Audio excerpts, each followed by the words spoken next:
హరే కృష్ణ. అందరికీ దండవత్ ప్రణామములు. ఈరోజు శ్లోకంలో మనము ఏ విధంగా ఒక యోగి మరియు ఒక భక్తుడు భగవంతుణ్ణి అందరిలో చూస్తాడో అనే విషయాన్ని మనం తెలుసుకుందాం. హరే కృష్ణ. జగన్నాథ్ బలదేవ్ సుభద్రామాయి की जय, निताई चैतन्य की जय, परशुराम भगवान की जय, वामन देव की जय, गिरि गोवर्धन की जय। ओम अज्ञानतिमिरान्धस्य ज्ञानाञ्जनशलाकया चक्षुरुन्मीलितं येन तस्मै श्रीगुरवे नमः। नमः ओं विष्णुपादाय कृष्णपृष्ठाय भूतले श्रीमते भक्तिवेदान्त स्वामिनिति नामिने। नमस्ते सारस्वते देवे गौरवाणी प्रचारिणे निर्विशेष शून्यवादी पाश्चात्य देशतारिणे। जय श्री कृष्ण चैतन्य प्रभु नित्यानंदा श्री अद्वैत गदाधारा श्रीवासादि गौर भक्त वृंदा। हरे कृष्णा कृष्ण कृष्ण हरे हरे, हरे राम राम राम हरे हरे। మనం భగవద్గీతలోని 6వ అధ్యాయం చెప్పుకుంటున్నామండి. ఈ అధ్యాయం పేరు ధ్యాన యోగము. ఇవాళ చెప్పుకోబోయేటటువంటి శ్లోకాలు 29 మరియు 30. భగవద్గీత 6వ అధ్యాయం 29వ శ్లోకం. సర్వభూతస్తమాత్మానం సర్వభూతాని చాత్మని ఈక్షతే యోగయుక్తాత్మా సర్వత్ర సమదర్శనః. నిజమైన యోగి నన్ను సర్వజీవుల యందును మరియు సర్వజీవులను నాయందును గాంచును. నిజమునకు ఆత్మదర్శి అయిన అట్టి వ్యక్తి దేవాది దేవుడైన నన్నే సర్వత్రా గాంచును. 6వ అధ్యాయం 30వ శ్లోకం. యో మాం పశ్యతి సర్వత్ర సర్వం చ మయి పశ్యతి తస్యాహం న ప్రణశ్యామి సచ మే న ప్రణశ్యతి. నన్ను సర్వత్రా వీక్షించువానికి మరియు నాయందు సమస్తమును గాంచువానికి నేను కనబడకపోవుట గాని నాకు అతడు కనబడకపోవుట గాని జరగదు. హరే కృష్ణ. ఈ శ్లోకాలలో చాలా ఇంపార్టెంట్ విషయాలు మనం తెలుసుకోబోతున్నాము. ఏంటది అంటే, ఏ విధంగా అయితే ఒక యోగి, ఒక భక్తుడు భగవంతుణ్ణి అంతటా చూస్తాడనే విషయాన్ని తెలుసుకుందాం. అంటే అందరి హృదయాలలో భగవంతుడు పరమాత్మ రూపంలో ఉంటాడు. ఈ విషయాన్ని మనకి భగవద్గీతలో ఈశ్వర సర్వభూతానాం హృద్దేశే అర్జున తిష్టతి అనే విషయం చెప్పబడింది. అయితే శ్రీకృష్ణుడు పరమాత్మ రూపంలో ఏ జీవుల యొక్క హృదయంలో ఉంటాడు? కేవలం యోగుల హృదయంలోనా, లేకపోతే కేవలం మనుషుల హృదయంలోనా? కాదు. అది శునకమైన, ఏనుగైనా, అది ఎలాంటి జీవి అయినా కూడా అలాంటి ఆ జీవుల యొక్క హృదయంలో పరమాత్మ ఉంటాడు అనే విషయాన్ని మనకి భగవద్గీతలో తెలియజేయడం జరిగింది. అయితే భగవంతుడు దివ్యుడు, అందుకనే ఆయన పరమాత్మ రూపంలో ఏ జీవిలో అయినా ఉంటాడు. ఆ విషయాన్ని మనం తెలుసుకోవాలి. కానీ ఆయన ఆ జీవిలో ఉన్నాడని చెప్పేసి భౌతికంగా ఆయన పైన ఆ ప్రభావం అనేది ఉండదు. ఈ విషయాన్ని ఒక పూర్ణమైనటువంటి యోగి తెలుసుకుంటాడు. అంటే శ్రీకృష్ణుడు పరమాత్మ రూపంలో ఎటువంటి జీవి అయినా కూడా ఆ జీవిలో ఖచ్చితంగా ఆ జీవి యొక్క హృదయంలో పరమాత్మ రూపంలో ఉంటాడు. ఈ విషయాన్ని పూర్ణమైనటువంటి యోగి తెలుసుకుంటాడు. అదే భగవంతుడి యొక్క గొప్పతనం అన్నమాట. ఆయన హృదయమునందు ఉంటూనే భౌతికత్వముచే ప్రభావితము కాదు. అంటే భౌతికమైనటువంటి మనలో కల్మషాలు ఉండవచ్చు, లేకపోతే ఒక శరీరంలో కల్మషం ఉండవచ్చు. కానీ భగవంతుడు మాత్రం భౌతికంగా దాని వల్ల ప్రభావితుడు కాడనమాట. అది భగవంతుడి యొక్క గొప్పతనం. అయితే భగవంతుడు జీవాత్మ, పరమాత్మ, ఈ మూడు విషయాలు మనం తెలుసుకోవాలండి. భగవంతుడి యొక్క అంశ పరమాత్మ. అలాగే మనము అంటే భగవంతుడి యొక్క స్వ అంశ.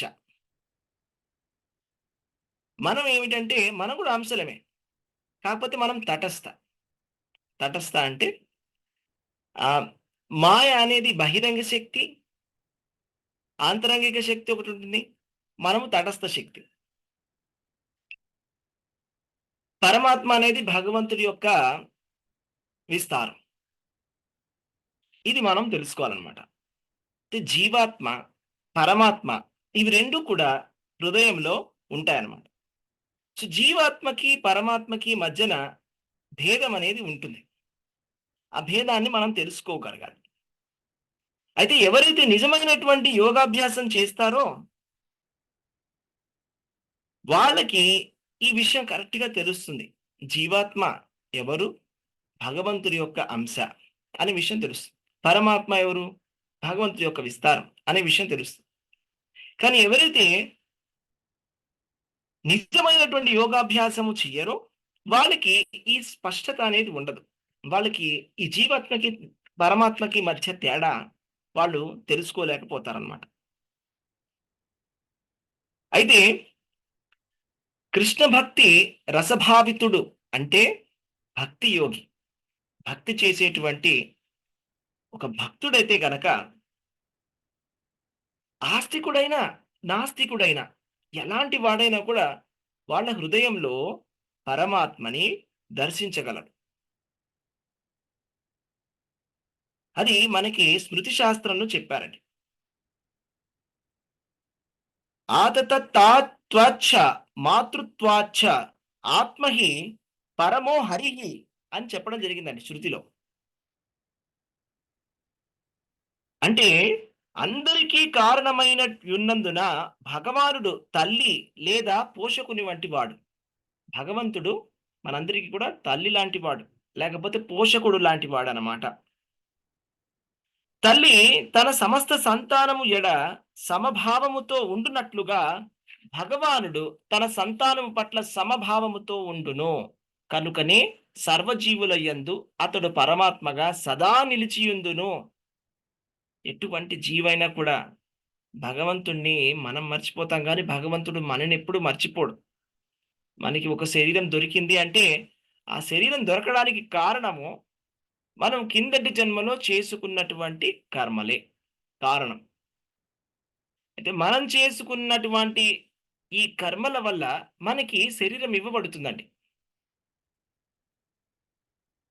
భగవద్గీతలో కృష్ణ భగవానుడు చెప్తారన్నమాట. కారణం గుణసంగోస్య సదసద్యోనీసు జన్మసు. కారణం ఏమిటి? మనకి శరీరం దొరకడానికి? దేవతల శరీరం దొరకవచ్చు. లేకపోతే పశుపక్షాదుల యొక్క శరీరం కూడా దొరకవచ్చు. దానికి కారణము గుణసంగము. అంటే మనం ఏ గుణాలతోటి సాంగత్యం చేస్తామో, ఎటువంటి కర్మలను చేసుకుంటామో, దాన్ని బట్టి మనకి శరీరం అనేది ఇవ్వబడుతుంది. ఏదైతే ఏమిటి? ఎలాంటి శరీరమైనా, ఏ శరీరమైనా భగవంతుడు మాత్రం హృదయంలో సదా నిలిచి ఉంటాడు. అది భగవంతుడి యొక్క కరుణ. ఆయన ఈ శరీరంలోనే ఉంటాను. ఈ జీవుల యొక్క శరీరంలో నేను ఉండను అని ఆయన చేయరు. ఎలాంటి శరీరంలోనైనా, ఏ జీవుల యొక్క శరీరంలోనైనా వాళ్ళ హృదయంలో పరమాత్మ నిలిచి ఉంటాడనమాట. అయితే జీవులందరూ కూడా ఎక్కడున్నారు? భగవంతుడి యొక్క శక్తిలో ఉన్నాం మనమందరం. అయితే సప్తమ అధ్యాయంలో 2 రకాల శక్తుల గురించి చెప్పబడుతుందండి. ఒక శక్తి ఏంటంటే బాహ్య శక్తి అంటారు దాన్ని. బాహ్య శక్తి అంటే ప్రకృతి యొక్క శక్తి అన్నమాట. బాహ్య శక్తి ప్రకారము 5 స్థూల తత్వాలు, 3 సూక్ష్మ తత్వాలు ఉంటాయి. అవే పంచభూతాలు, మనస్సు, బుద్ధి, అహంకారం అన్నమాట. ఇవన్నీ కూడా భగవంతుడి యొక్క బహిరంగ శక్తి. మరి మనము జీవులము. జీవులు ప్రకృతి ఒకటి కాదు. అంటే మన శరీరము ఈ భౌతిక ప్రకృతితోటి, ఈ పంచభూతాలతోటి, మనస్సు, బుద్ధి, అహంకారంతో తయారు చేయబడింది. మనం ఎవరు? మనము ఈ శరీరంలో ఉండేటువంటి జీవాత్మ. మరి ఆ జీవాత్మ యొక్క ప్రకృతి ఏమిటి? అది పరాప్రకృతి. అంటే అదేమిటంటే దాన్నే తటస్థ శక్తి అని కూడా చెప్తారండి. తటస్థ శక్తి అంటే భగవంతుడి యొక్క బాహ్య శక్తి ఏదైతే ఉందో, ఈ పంచభూతాలు, మనస్సు, బుద్ధి, అహంకారం కన్నా మించినటువంటి శక్తి జీవుల యొక్క శక్తి. ఇది దాన్నే తటస్థ శక్తి అని కూడా అంటారనమాట. అయితే జీవుడు ఉత్తమమైనటువంటి శక్తి. 2 శక్తుల గురించి చెప్పుకున్నాం కదా! ఒకటి భౌతికమైనటువంటి శక్తి, జీవులు ఉత్తమమైనటువంటి శక్తి. మనము ఉత్తమ శక్తి అంశలమనమాట. కాకపోతే ఏం జరిగిందంటే, మనము ఈ భౌతిక శక్తి చేత కప్పబడి ఉన్నాం. అంటే ఈ మాయా శక్తి ఏదైతే ఉందో, ఈ ప్రకృతి యొక్క శక్తి ఏదైతే ఉందో, అది మనని, మన జ్ఞానాన్ని కూడా కప్పివేస్తోంది. కాబట్టి మనం తెలుసుకోవాల్సిన విషయం ఏంటంటే, మనము సర్వదా భగవంతుడి యొక్క శక్తిలోనే ఉన్నాము. ఈ విషయం మీకు అర్థమైందా? అంటే మనం ఈ ప్రపంచంలో ఉన్నాం. ఈ ప్రపంచము మాయతో చేయబడినది. అంటే ప్రకృతి యొక్క త్రిగుణాలతో చేయబడినది. సత్వగుణము, రజోగుణం, తమోగుణం. జీవులం మనము తటస్థ శక్తి, భగవంతుడి యొక్క శక్తే. సో, భగవంతుడి యొక్క శక్తి మరొక శక్తిలో ఉన్నది. కాబట్టి ఏదైతే ఏంటి? ప్రతి జీవి కూడా భగవంతుడి యొక్క శక్తి యందే ఉన్నాడు. అయితే మనం ఏంటంటే మన మన కర్మ ఫలాల్ని అనుసరించి మనకి అనేక రకమైనటువంటి పరిస్థితులలో మనము ఉండడం జరుగుతుందనమాట. అయితే ఎవరైతే యోగి అయి ఉంటాడో, అలాంటివంటి యోగి సమదర్శి అయి ఉంటాడనమాట. ఒకళ్ళని గొప్పవాళ్ళు, ఒకళ్ళని నీచులు ఆ విధంగా చూడడు ఒక యోగి అనేవాడు. ఎందుకంటే అందరూ కూడా జీవశక్తే గదా! ప్రతి జీవుడు జీవశక్తే. అది ఏనుగైనా అయ్యుండవచ్చు, లేకపోతే శునకమైన కుక్క అయినా కూడా అయ్యుండొచ్చు. లేకపోతే బ్రాహ్మణుడైనా అయ్యుండవచ్చు, లేకపోతే చండాలుడైనా అయ్యుండవచ్చు. ఎవరైనా కూడా భగవంతుడి యొక్క జీవాంశనే గదా! భగవంతుడి యొక్క జీవశక్తి. భగవంతుడి యొక్క అంశనే గదా! అందరూ కూడా ఈ మాయ అనేటువంటి బహిరంగ శక్తిలోనే ఉన్నారు కాబట్టి, మనమందరం కూడా ఒకటే అనే విధముగా సమదర్శనముగా చూస్తాడు ఒక యోగి.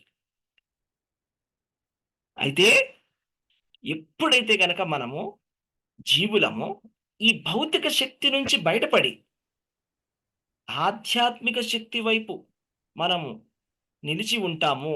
అప్పుడు మాత్రమే మనం భగవంతుణ్ణి సేవించగలం. ఎంతవరకు మనం మాయలో ఉంటామో భగవంతుణ్ణి సేవించాలి అనేటువంటి బుద్ధి మనకి పుట్టదు. ఇప్పుడు ఏం జరిగిందంటే ప్రతి జీవి కూడా ఈ మాయ యొక్క ఆవరణలో ఉండడం వల్ల భగవానుడి యొక్క దివ్యమైనటువంటి సేవ పట్ల వాళ్ళకి ఆకర్షణ కలగడం లేదు. అదెలాగంటే ఇప్పుడు జాండీస్ వచ్చిందనుకోండి. జాండీస్ వచ్చినప్పుడు ఏం జరుగుతుందంటే, మనం ఏదైనా తిన్నా గూడా చేదుగా అనిపిస్తుంది. టేస్ట్‌గా అనిపించదు. మీకు సపోజ్ ఏదైనా షుగర్ స్వీట్ పెట్టినా గూడా అది చేదుగా ఉంటుంది. అంటే ఆ స్వీట్ తియ్యగా ఉందని కాదు. మన నోరు చేదుగా ఉంది. అలాగే ఇది ఒక రోగగ్రస్తమైనటువంటి ఒక పరిస్థితి. మన ప్రస్తుతానికి ఉన్నటువంటి పరిస్థితి. ఏంటా పరిస్థితి అంటే భగవంతుడి యొక్క సేవ పట్ల మనకి ఆకర్షణ అనేది లేదు. ఎందుకు లేదు అంటే మనము భగవంతుడి యొక్క బహిరంగ శక్తి చేత ఆవరింపబడి ఉన్నాం. ఎప్పుడైతే మనం ఆ శక్తిని విడిచిపెట్టి అంతరంగిక శక్తి అయినటువంటి భక్తి యొక్క శక్తిని మనం ఆశ్రయం తీసుకుంటామో అప్పుడు మనం ప్రత్యక్షంగా భగవంతుడి యొక్క సేవని మనం చేయగలం. భగవంతుడి యొక్క సేవ చేయడం ఎలాగా అంటే భగవంతుడు చెప్పినటువంటి విధానంగా నవవిధ భక్తి చేయడం. శ్రవణము, భగవంతుడి యొక్క నామస్మరణం, కీర్తన, ఇవన్నీ కూడా చేయడం. అర్చనము, వందనము, దాస్యం, ఇవన్నీ నవవిధ భక్తి ఏవైతే ఉన్నాయో భక్తియుత సేవని చేయడమే భగవంతుడి యొక్క ప్రత్యక్ష సేవ అంటే. భగవంతుడి యొక్క ప్రత్యక్ష సేవ చేయాలంటే మనము ఈ మాయ నుంచి బయటపడి ఉండాలి. లేకపోతే మనం భగవంతుడి యొక్క సేవ చేయలేం. మనం అనుకున్నా కూడా మనం చేయలేం. చేయడానికి మనకి మనస్సు కలగదనమాట. ఈ విధంగా ఎలా చూసినా కూడా మనం నిత్య బద్ధులమైన, సిద్ధులమైన, అంటే భగవంతుడి యొక్క మాయాశక్తిలో ఉన్న, భగవంతుడి యొక్క ఆహ్, ఆంతరంగిక శక్తి యొక్క ఆశ్రయాన్ని తీసుకున్నా కూడా భగవంతుడి శక్తే కదా! మాయ అయినా కూడా. కాబట్టి మనం ఎట్లాంటి పరిస్థితుల్లో అయినా భగవంతుడి యొక్క దాసులమే. అంటే కొంతమంది ఇలా అనుకోవచ్చు. నాకు ముక్తి కలిగిన తర్వాత నేను భగవంతుడి యొక్క సేవ చేయాల్సినటువంటి అవసరం లేదు అని. అది కరెక్ట్ కాదండి. ముక్తి వచ్చిన తర్వాత కూడా మనం భగవంతుడి యొక్క సేవనే చేయాలి. అప్పుడు కూడా మనం దాసులమే. అప్పుడు మనం యజమానులం అయిపోం. మనం అప్పుడు స్వామి అయిపోం. ముక్తొచ్చినంత మాత్రాన. ముక్తొస్తే మనకేం తెలుస్తుందంటే భగవంతుడి యొక్క సేవ చేయాలి అనే విషయం తెలుస్తుంది అంతే. నిత్యబద్ధులైనా, నిత్య సిద్ధులైనా, మాయలో ఉన్న భగవంతుడి యొక్క ఆధ్యాత్మిక శక్తి యొక్క ఆశ్రయం తీసుకున్నా కూడా మనం దాసులమే. ఇలాగా కృష్ణ భక్తి భావనలో ఉండేటువంటి ఒక వ్యక్తి సమత్వంగా ఉంటాడనమాట. సమత్వము, సమదర్శిత్వము. అందరిని ఒకే విధంగా చూస్తాడు. ఎందుకంటే అందరూ గూడా భగవంతుడి యొక్క శక్తే. ఈ ప్రపంచం అంతా గూడా భగవంతుడి యొక్క బహిరంగ శక్తి. వాళ్ళు ఎలా చూస్తారంటే, ఇప్పుడు మనం బంగారం చూస్తే అబ్బా! బంగారం చాలా గొప్పదా మనం అలా చూస్తాం.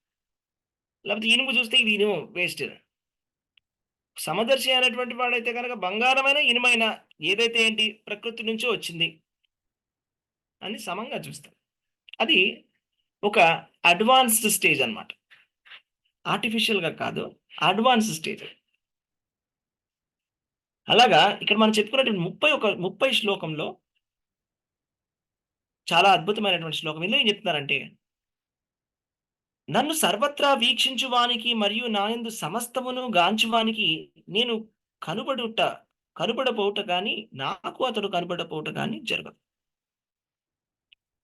అంటే మనం గనక భగవంతుడిని సర్వత్రా వీక్షించగలిగితే, మనకి భగవంతుడు కనిపించకుండా ఉండడం అనేది జరగదు. అలాగే భగవంతుడికి కూడా మనం ఎప్పుడు కనిపిస్తూ ఉంటాం. కానీ మన ఆచార్యులు ఏం చెప్తారంటే, భగవంతుడిని చూడ్డానికి మనం ప్రయత్నం చేయకూడదు.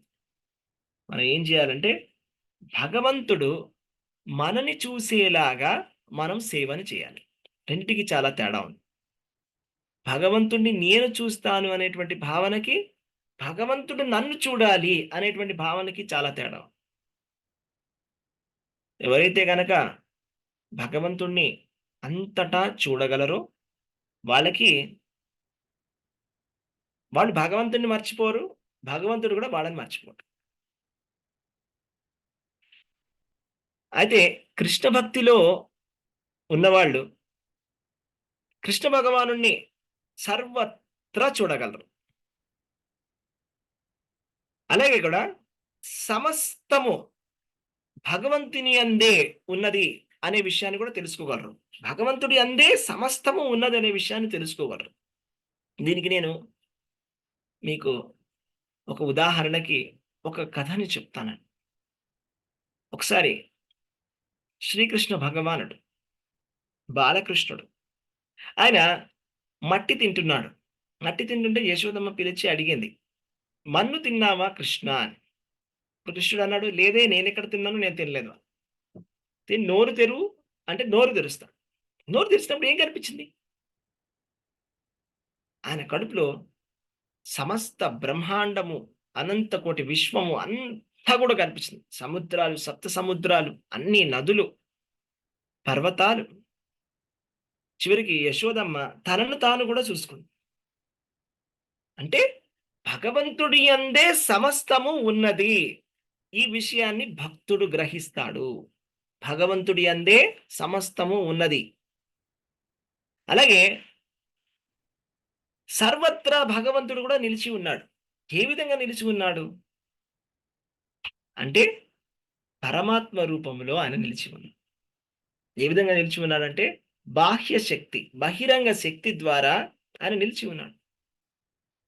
భూమిరాపో నలో వాయు ఖమ్మనో బుద్ధిరేవచ అహంకార ఇతి యామే భిన్నా ప్రకృతిరష్టదా. అంటే ఈ పంచభూతాలైన మనస్సు, బుద్ధి, అహంకారమైన ఇవన్నీ కూడా భగవంతుని యొక్క బాహ్య శక్తి, భగవంతుని యొక్క శక్తి. అలా ప్రతి జీవిలో కూడా భగవంతుడు పరమాత్మ రూపంలో ఉన్నాడు. ఈశ్వర సర్వభూతానాం హృద్దేశే అర్జున తిష్టతి. అలాగే భగవంతుడు అణు అణువులో కూడా పరమాత్మ రూపంలో ఉన్నాడు. ఈ విషయాన్ని భక్తుడు గ్రహిస్తాడు. మీకు ఒక ఉదాహరణ చెప్తాను. రోజు నాడు చైతన్య మహాప్రభు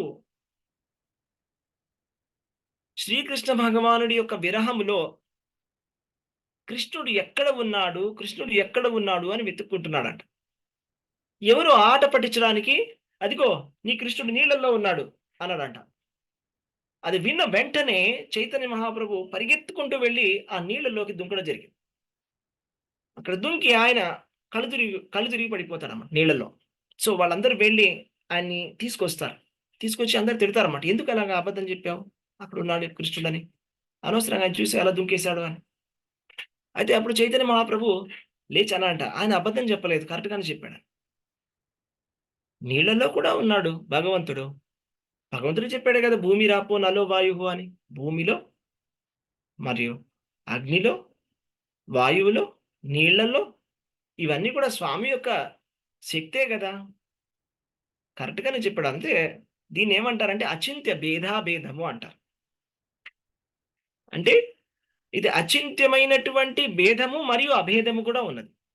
అవి రెండు ఒకటే, మళ్ళా ఒకటి కాదు, రెండు కూడా కరెక్టే. ఎలాగైతే మీరు సూర్యుడిని చూడండి, సూర్యుడు అంతటా ఉన్నాడు. ఎలాగా? ఆయన రశ్మి ద్వారా, సూర్య రశ్మి ద్వారా.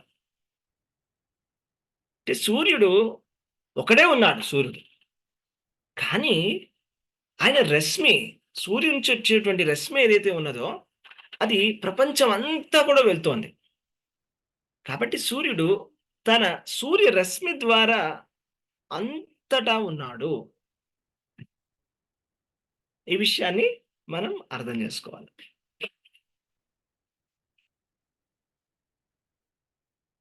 సో శ్రీకృష్ణ భగవానుని యొక్క శక్తి ప్రదర్శనమే ఈ ప్రపంచమంతా, ఈ ప్రకృతి అంతా ఏమిటి? కృష్ణుడి యొక్క శక్తి ప్రదర్శనమే. శ్రీకృష్ణ భగవానుడు లేనిదే ఏదియును స్థితిని కలిగి ఉండలేదు అనే విషయాన్ని మనం తెలుసుకోవాలి. ఇది ఒక మూలమైనటువంటి సిద్ధాంతము. యచ్చాపి సర్వభూతానాం బీజం తదహం అర్జున నతద్ అస్తి వినాయత్స్యాన్ మయాభూతం చరాచరం. అంటే భగవంతుడు అన్ని విశ్వాలకి కూడా బీజం. ఎటువంటి వస్తువైన, చరములైన అచరములైన, స్థావరములైన జంగములైన, భగవంతుడు లేనటువంటి వస్తువు ఈ ప్రపంచంలో ఏది లేదు. ఇది ఇక్కడ ఈ శ్లోకంలో చెప్పబడింది అన్నమాట.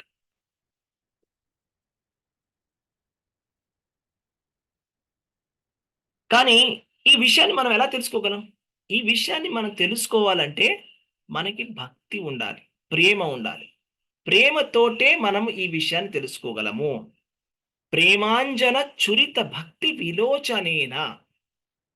అంటే మన కంటికి మనము ప్రేమ అనేటువంటి అంజనం పెట్టుకున్నట్టయితే మనకి భగవంతుడు సర్వత్రా కనిపిస్తాడు. భగవంతుడు నాకు కనిపించట్లేదండి, భగవంతుడు అంతా ఉన్నారని చెప్తున్నారంటే భగవంతుడు ఎలా తెలుసుకోవాలి? భగవంతుడు అన్ని చోట్ల ఉన్నాడని నాకు కనిపించట్లేదంటే ఎందుకు మనకు కనిపించడం లేదంటే మనం ప్రేమ అనేటువంటి అంజనముని మన కంటి పైన పెట్టుకున్నట్టయితే మనకి భగవంతుడు సర్వత్రా కనిపిస్తాడు. సంపూర్ణమైనటువంటి కృష్ణ చైతన్యంలో ఉండేటువంటి భక్తులకి భగవంతుడు సర్వత్రా కనిపిస్తాడు. ఎక్కడైనా కూడా భగవంతుడే వాళ్ళకి కనిపిస్తూ ఉంటాడు అనమాట.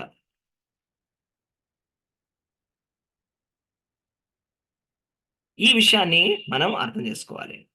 ఓకే, అయితే భగవంతుణ్ణి ఏ విధముగా మనం చూడాలి, ఎలా చూడాలి అనే విషయాన్ని మనం ఇప్పుడు చర్చించుకుందాం.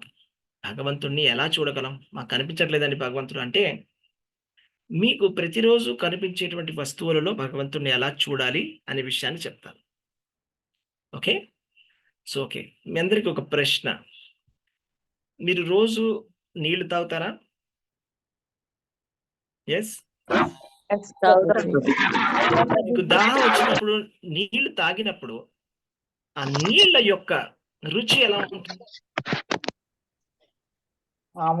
బాగుంటుంది ప్రభు. చాలా దాహంగా ఉన్నప్పుడు మీరు నీళ్లు తాగినప్పుడు ఆ రుచి ఎలా ఉంటుంది? అధిక రుచిగా ఉంటుంది. హాయిగా చాలా బాగుంటుంది. రిలీఫ్ గా ఉంటుంది. అసలు నీళ్ళకి రుచి అనేది లేదు, కానీ రుచి అనేది ఉండదు, కానీ మీకు చాలా దాహంగా ఉన్నప్పుడు తాగినప్పుడు దానికి ఒక రుచి ఉంటుంది. కృష్ణుడు అన్నాడు, రసోహమప్సు కౌంతేయ, అంటే నీళ్లలో ఉండేటువంటి రుచిని నేనే. నెక్స్ట్ టైం మీరు నీళ్లు తాగినప్పుడు కృష్ణుని గుర్తు చేసుకోండి. మీరు నీళ్లు తాగినప్పుడల్లా మీరు కృష్ణుని గుర్తు చేసుకోవాలి. నీళ్లలో ఉండేటువంటి రుచిని నేనే, రసము, రసోహం అప్సు కౌంతేయ, నీళ్లలో ఉండేటువంటి రుచిని నేనే అని చెప్పడం జరిగింది. అలాగే మీరు ఎప్పుడైనా కూడా ఒక పూలని భగవంతుడికి సమర్పించిన తర్వాత ఆ పూల సువాసన చూస్తారా? చూస్తాం ప్రభు. చూస్తారా? చూస్తాం ప్రభుజీ. సువాసన చూడకూడదు, పెట్టిన సమర్పించిన తర్వాత చూడొచ్చు ప్రభు, చూడొచ్చు. వద్దన్న భగవంతుడికి వస్తుంది ఇచ్చిన. ప్రభుజీ అది వాసన. వస్తుంది. ఇప్పుడు ఆ పువ్వులో ఉండేటువంటి ఆ సుగంధం ఏదైతే ఉందో అది కృష్ణుడు. పుణ్యోగంధ పృథివ్యాంచ, అంటే భూమిలో పృథివిలో ఉండేటువంటి ఆ సుగంధం భగవంతుడు అన్నమాట. దయచేసి అందరూ మాట్లాడిన తర్వాత మ్యూట్ చేసేసుకోండి. Okay, Hare Krishna, thank you.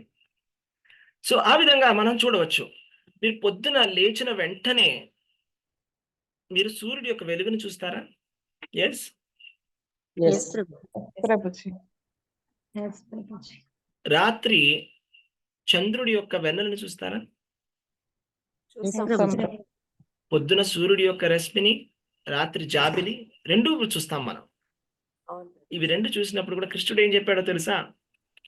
ప్రభాస్మి Shashi సూర్యయోహో, అంటే సూర్యుడి నుంచి వచ్చేటువంటి రశ్మి కూడా కృష్ణుడే, చంద్రుడి నుంచి వచ్చేటువంటి ఈ వెన్నెల కూడా కృష్ణుడే. కాబట్టి మీరు సూర్యుడిని చూసినా, సూర్యుడి నుంచి సూర్యరశ్మిని చూసినా కూడా, మనం వెన్నెల్ని చూసినా కూడా మనం ఎవరిని గుర్తు చేసుకోవాలి? కృష్ణ భగవాన్. ఎస్, భగవాన్ని గుర్తు భగవంతుని గుర్తు చేసుకోవాలి. మీరు భోజనం తీసుకున్నారు అనుకున్నాం, టిఫిన్ తీసుకున్నారు, భోజనం తీసుకున్నారు. ఇప్పుడు ఆ భోజనం ఎలా అరుగుతోంది? కడుపులో. జఠరాగ్ని ద్వారా జఠరాగ్ని కృష్ణుడు కృష్ణుడు జఠరాగ్నిగా మనం అహం వైశ్వానరో భూత్వా అని భగవంతుడు చెప్పాడు. దేహమాశ్రితః. Very nice. భగవంతుడు ఏం చెప్పాడు? అహం వైశ్వానరో భూత్వా ప్రాణినాం దేహమాశ్రితః, అంటే మన ఉదరములో ఉన్నటువంటి జఠరాగ్ని కూడా కృష్ణ భగవానుడే.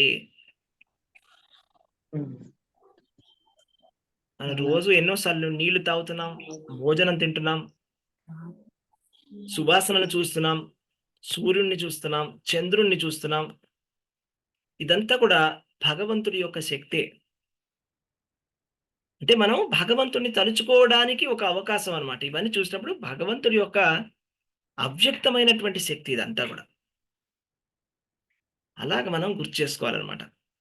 అలాగే సపోజ్ మనం ఒక సముద్రానికి వెళ్ళామనుకోండి, సముద్ర తీరానికి వెళ్ళినప్పుడు కానీ, ఒక బీచ్కి వెళ్ళినప్పుడు కానీ, మీకు సముద్రాన్ని చూసినప్పుడు ఎలా అనిపిస్తుంది? ఏమనిపిస్తుంది సముద్రం చూసినప్పుడు? ఆహ్లాదం ప్రభుజీ. ఆహ్లాదకరంగా అనిపిస్తుంది. చాలా దాని చివర ఆనందంగా కనిపిస్తుంది. అనిపిస్తుంది. చాలా ఎంత పెద్దగా ఉంది అని ఆశ్చర్యంగా అనిపిస్తుంది. ఎంత పెద్దగా ఉందో సముద్రం ఇది. కృష్ణుడు ఏం చెప్పాడంటే సముద్రాన్ని నేనే అన్నాడు. వాటర్ బాడీస్ లో ఎన్నో ఉండవచ్చు, నదులు ఉంటాయి, రకరకాల నదులు ఉండవచ్చు, చిన్న చిన్న చెరువులు ఉండవచ్చు. ఇవన్నిట్లో కూడా సముద్రాన్ని నేను అని చెప్పడం జరిగింది స్వామి. అలాగే నదులలో గంగాదేవిని నేనే, నదులలో గంగని నేనే అని స్వామి చెప్పాడు. మనం తీర్థయాత్రలకు వెళ్తాం, తీర్థయాత్రకు వెళ్ళినప్పుడు ఏం చేస్తాం? గంగా నది స్నానం కంపల్సరీగా వెళ్ళి చేస్తాం. చేసి అలాగే ఏం చేస్తాం, ఒక బాటిల్లో గంగా నది నీళ్ళని కూడా తీసుకొని వస్తాం ఇంటికి. మొత్తం అది ఎన్నో ఏళ్ళు పెట్టుకుంటాం ఇంట్లోనే. ఏదైనా పూజ జరిగినా ఏం జరిగినా నీళ్లు చల్లుకుంటాం మన పైన, గంగా నది. సో నదులలో గంగని నేనే అని స్వామి చెప్పాడు. అదే స్థావరములైనటువంటి విషయాలలో స్వామిని ఎలా చూడాలి అంటే, స్థావరానాం హిమాలయ, అంటే కదలనటువంటి విషయాలలో, కదలనటువంటి వస్తువులలో హిమాలయాన్ని నేనే అని. మీరు కనుక హిమాలయాలు వెళ్ళినట్టయితే హిమాలయాలను చూసినప్పుడు మీరు కృష్ణుడిని తలుచుకోవాలన్నమాట, హిమాలయాలు స్వామి. మనం అంత దూరం కూడా వెళ్ళక్కర్లేదండి. మీరు ప్రతిరోజు వంట చేస్తారా? చేస్తాం ప్రభుజీ. మీరు వంట చేసేటప్పుడు మీ స్టవ్ నుంచి ఫైర్ వస్తుంది కదా, ఆ ఫైర్ నుంచి వేడి వస్తుంది. ఆ వేడి కనుక రాకపోతే మీరు వంట చేయగలరా? నో ప్రభుజీ. Yes. కృష్ణుడు ఏం చెప్పాడంటే, ఈ అగ్ని నుంచి వచ్చేటువంటి వేడిని నేనే అని చెప్పాడు. కాబట్టి మీరు వంట చేసిన ప్రతిసారి అది గుర్తుపెట్టుకోవాలి.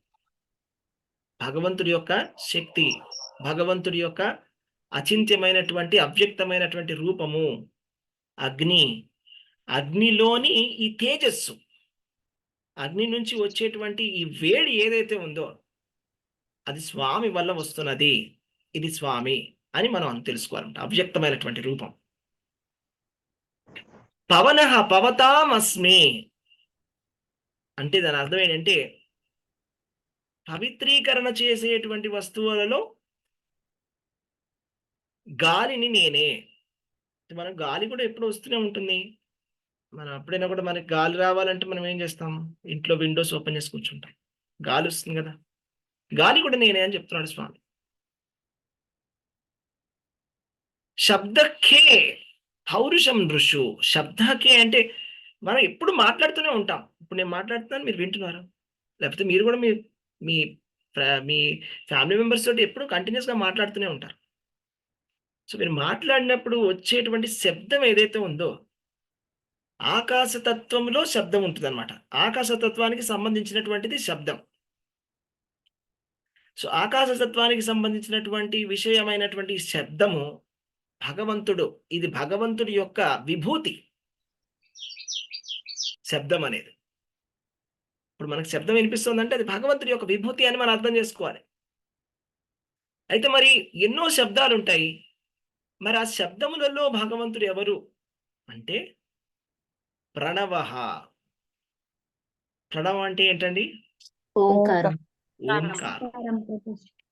ఓంకారం. ఓంకారం. ఓంకారము భగవంతుడి యొక్క అవ్యక్తమైనటువంటి రూపము, భగవంతుడి యొక్క విభూతి. వేదాలలో ఓంకారాన్ని నేనే అని స్వామి చెప్పడం జరిగింది. కాబట్టి మనం పూజ కూర్చున్నప్పుడు ఏ మంత్రాలు చదివినా మనం ఓం తోటే మొదలు పెడతాము. లేకపోతే ఎవరైనా ధ్యానం చేసేటువంటి వాళ్ళైనా కూడా వాళ్ళు కూర్చొని ధ్యాన ముద్రలో కూర్చొని ఓం అనే జపిస్తారు. కాబట్టి అది కూడా కృష్ణుడి యొక్క శక్తి, కృష్ణుడి యొక్క ప్రతినిధి అని మనం తెలుసుకోవాలి. సపోజ్ మనం ఏం చెప్తామంటే ప్రతిరోజు పొద్దునే టైం అయిపోతుంది అంటాం కదండి. ఎందుకంటే మనం శబ్దాలు పంపించాలి. స్కూల్కి వెళ్ళే వాళ్ళు ఉంటారు, కాలేజ్కి వెళ్ళే వాళ్ళు ఉంటారు, ఆఫీసులకు వెళ్ళే వాళ్ళు ఉంటారు. టైం లేట్ అయిందంటే బస్సు మిస్ అయిపోతుంది. అందుకని మనం ఏమంటాం, టైం అయిపోతుంది అంటున్నాం. కృష్ణుడు అన్నాడు కాలాన్ని నేనే అని. సో మీరందరూ కూడా కాలాన్ని చూస్తుంటారా, టైం చూస్తారా? వాచ్లో టైం ఏంటని చూస్తారు కదా. ఎస్, కృష్ణుడు అంటున్నాడు కాలాన్ని నేనే. మాసాలలో మార్గశీర్ష మాసం అయిపోయింది, డిసెంబర్. ఋతువులలో వసంత ఋతువుని నేనే. ఇప్పుడు ఏ ఋతువు నడుస్తున్నది? వసంత శిశిర ఋతువు అండి. శిశిర ఋతువు ప్రభుజీ. ఎస్. తర్వాత వసంత ఋతువు. వసంత ఋతువు. వసంత ఋతువు. వసంత ఋతువుని నేనే అని చెప్తున్నాడు ఋతువులలో స్వామి. అలాగే మీరు ఎటు చూసినా మీకు జీవులు కనిపిస్తారు, అవునా?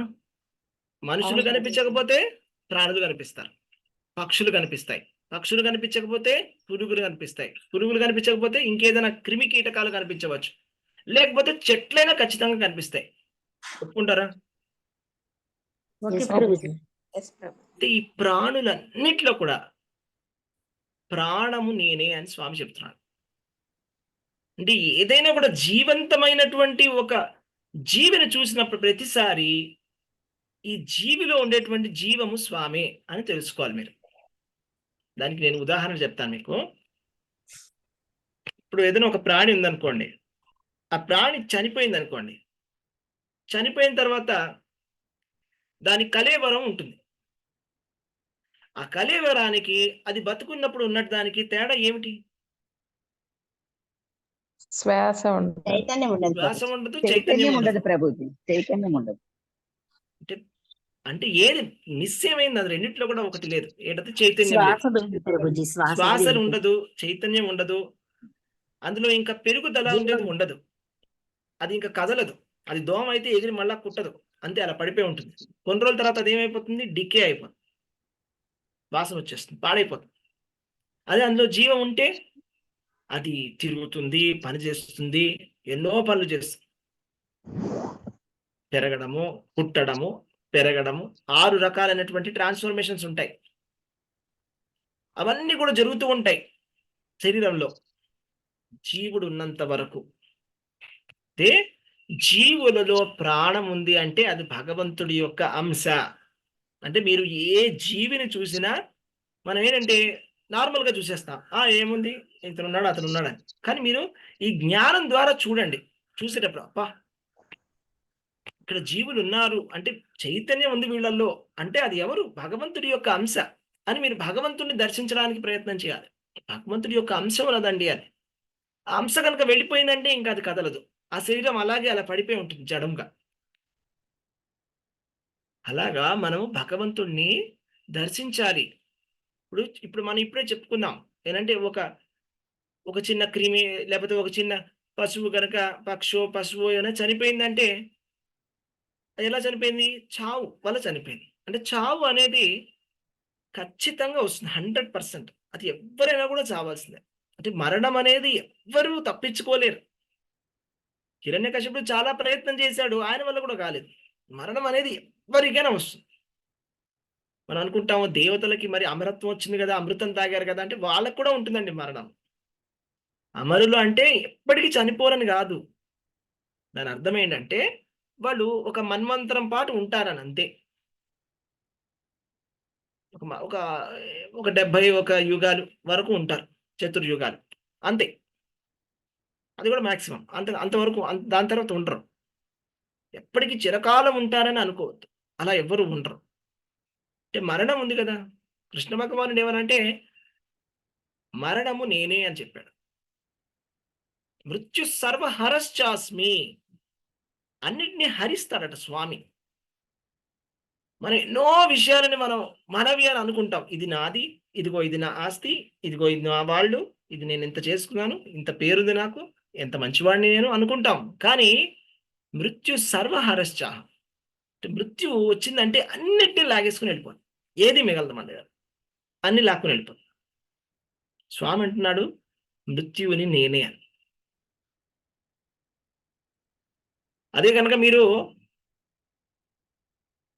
అన్నిటికన్నా కష్టమైనటువంటి నియంత్రించలేనటువంటి ఇంద్రియం ఏంటండి మన శరీరంలో?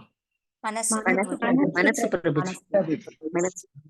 అన్ని ఇంద్రియాల కన్నా బలమైనటువంటి ఇంద్రియము మనస్సు. సో ఇంద్రియానా మనశ్చాస్మి అని కృష్ణ భగవానుడు చెప్పడం జరిగింది. అంటే ఇంద్రియాలలో మనస్సుని నేనే అని కృష్ణుడు చెప్తున్నాడు. కాబట్టి మీరు మన ఇంద్రియాలను చూసుకున్న మీ మనస్సుని మనం చూసుకున్నట్టయితే మన మనస్సు ఎంత చంచలంగా ఉంది, మన మాట వినడం లేదు అంటే కూడా ఆ మనస్సు ఎవరు అంటే భగవంతుడే, భగవంతుడి యొక్క అవ్యక్త రూపమే. అందుకే అంత శక్తివంతంగా ఉంది. ఆ మనస్సునే మనకి బంధనం కూడా కలుగజేస్తుంది, ఆ మనస్సే మనకి మోక్షాన్ని కూడా కలుగజేస్తుంది. భగవంతుడిని తలుచుకున్నట్టయితే మనం మోక్షాన్ని పొందుతున్నాం. అదే కనుక మనం భౌతికమైనటువంటి మాయను తలుచుకున్నట్టయితే బంధనంలోకి వెళ్ళిపోతాం. మన ఏవ మనుష్యానాం కారణం బంధమోక్షయో, మనస్సే కారణం అని ఉపనిషత్తులు చెప్పేశాయి. మన బంధనానికైనా మోక్షానికైనా దేనికైనా మనస్సే కారణం. మనం సంతోషంగా ఉండాలంటే మనస్సు మన నియంత్రణలో ఉంటే మనం సంతోషంగా ప్రశాంతంగా ఉండవచ్చు. మన మనస్సే మన శత్రువు, మన మనస్సే మన మిత్రుడు. ఆ మనస్సే భగవంతుడి యొక్క ప్రతినిధి. చూస్తున్నారా, భగవంతుణ్ణి మనం ఎన్ని విధాలుగా చూడవచ్చు, ఎన్ని విధాలుగా మన భగవంతుణ్ణి సర్వత్రా చూడవచ్చు. ఈ భగవద్గీత జ్ఞానం ద్వారా మనం తెలుసుకోవచ్చు. ఇంకా తెలుసుకుందాం అనుకుంటున్నారా? ఇంకా చెప్పమంటారా నన్ను కొన్ని విషయాల్ని భగవంతుడిని ఎలా చూడాలని? చెప్పండి ప్రభుజీ. ఓకే, మీరు చాలా చెట్లు ఉంటాయి, కానీ మనం పూజించేటువంటి వృక్షాలు అంటే మనం ఎప్పుడైనా కూడా ఏదైనా ఆలయాలకు వెళ్ళినప్పుడు ఒక చెట్టు కంపల్సరీగా ఉంటుంది. ఆ చెట్టు పేరేంటి? అశ్వత్థ వృక్షం ప్రభుజీ. అశ్వత్థ వృక్షం ఉంటుంది, పీపల్ ట్రీ. అశ్వత్థ వృక్షము, రావి చెట్టు కూడా ఉంటుంది. ఎస్, రావి చెట్టే అశ్వత్థ వృక్షం అంటే కదా. మర్రి చెట్టు అని అవును. ఇచ్చాడు భగవద్గీతలో ప్రభుజీ. మర్రి చెట్టు ఆ. ప్రభుజీ. రావి చెట్టు ప్రభుజీ. అశ్వత్థ వృక్షం అంటే రావి చెట్టు మర్రి చెట్టు కలిసి కూడా ఉంటాయి. ఓకే, రెండు కూడా ఉంటుంటాయి. రాగి చెట్టే అశ్వత్థ వృక్షం. కరెక్ట్, రావి చెట్టే అశ్వత్థ వృక్షం. చెట్టే ప్రభు. మర్రి చెట్టు వేరే, రావి చెట్టు వేరే. రావి చెట్టు అశ్వత్థ వృక్షం ఒకటి, పీపల్. భగవద్గీతలో కూడా ఒకసారి అది ఒకసారి ఇది రాసింది ప్రభుజీ. అవునండి, అది Yes. ఇంగ్లీష్ లో. Yes, తెలుగులో లేదు ప్రభుజీ. కదా అలా. తెలుగులో కూడా అలాగే ఉందా? తెలుగులో ఉంది అలాగే. ప్రభుజీ. మర్రి తెలుగులో కూడా చెట్టు మర్రి ఉంది. చెట్టనే ఇచ్చారు ప్రభుజీ. ఓకే, అది తర్వాత చూద్దాం. సరే, అయితే మనం తెలుసుకోవాల్సిన అశ్వత్థ వృక్షం. మనం ఇక్కడ ఏ ఆలయానికి వెళ్ళినా కూడా మనకి చెట్టు కనిపిస్తుంది. ఆ చెట్టుకి అందరూ కూడా పూజలు చేస్తుంటారు. అంటే అది కూడా ఆ చెట్టు ఏంటంటే దానికి కూడా మనం పూజ చేస్తాం. ఎందుకు చెట్లకు పూజ చేస్తున్నాం మనం? అందులో కూడా భగవంతుడు ఉన్నాడు. ఎస్, త్రిమూర్తి స్వరూపం ప్రభు. ఎస్, భగవంతుడు ఉన్నాడు. ఎస్, భగవంతుడి యొక్క, అది భగవంతుడి యొక్క ప్రతినిధి ఆ చెట్టు అనేది. మీరు ఇప్పుడు ఒక జూకి వెళ్ళారనుకోండి, మీరు ఏ ప్రాణిని చూడాలని ఇష్టపడతారు ఎక్కువగా, ఇంట్రెస్ట్ గా? నేనైతే ఎలిఫెంట్ నెమలి చూడాలనుకుంటారు, ఇంకా ఎలిఫెంట్ నెమలి ఎలిఫెంట్, నెమలి, సింహము. సింహం చూస్తే మీకు ఏమనిపిస్తుంది? భయం అనిపిస్తుంది భయం వేస్తుంది. అది సింహం చూస్తే ఎవరైనా ఏదైనా కూడా దాని ఏమంటారు, కింగ్ ఆఫ్ ద జంగల్ అంటారు. అన్ని ప్రాణులు కూడా సింహం అంటే భయపడతాయి కదా. సో స్వామి అన్నాడు అనమాట, పశువులలో సింహాన్ని నేనే అని. అలాగే నీళ్లలో ఉండేటువంటి జలచరాలలో మకరాన్ని నేనే అని చెప్పడం జరిగింది స్వామి. అంటే ఎన్ని విధాలుగా మనం స్వామిని దర్శించుకోవచ్చో చూడండి. రహస్యాలలో స్వామి ఎవరు అంటే మౌనం. ఇప్పుడు నేను మీకు ఒక రహస్యం చెప్తాను అన్నాను అనుకోండి, నేను మీకు ఒక రహస్యం చెప్తాను అని ఇప్పుడు మౌనంగా ఉన్నాను అనుకోండి 5 నిమిషాలు, అంటే రహస్యం. అతిపెద్ద రహస్యం మౌనం. రహస్యాలలో మౌనాన్ని నేనే అని కృష్ణ భగవానుడు చెప్పడం జరిగింది. అలాగే ఇప్పుడు ఎవరైనా కూడా మనం చాలా గొప్ప గొప్ప వాళ్ళని మనం ఇష్టపడతాము, అభిమానిస్తాం. వాళ్ళు సినిమా యాక్టర్లైనా అయి ఉండవచ్చు, లేకపోతే ఆధ్యాత్మికవేత్తలైనా అయి ఉండవచ్చు, లేకపోతే పొలిటీషియన్స్ అయినా అయి ఉండవచ్చు. వాళ్ళని మనం చాలాసార్లు తలుచుకుంటాం, అబ్బా ఎంత గొప్పవాడండి, ఎంత గొప్పవాడండి, ఈయన ఎంత పని చేశాడో, ఎంత చక్కగా చేశాడో, అబ్బా చాలా గొప్పవాడండి అని చాలాసార్లు చెప్పుకుంటాం, అభిమానంగా చెప్పుకుంటాం.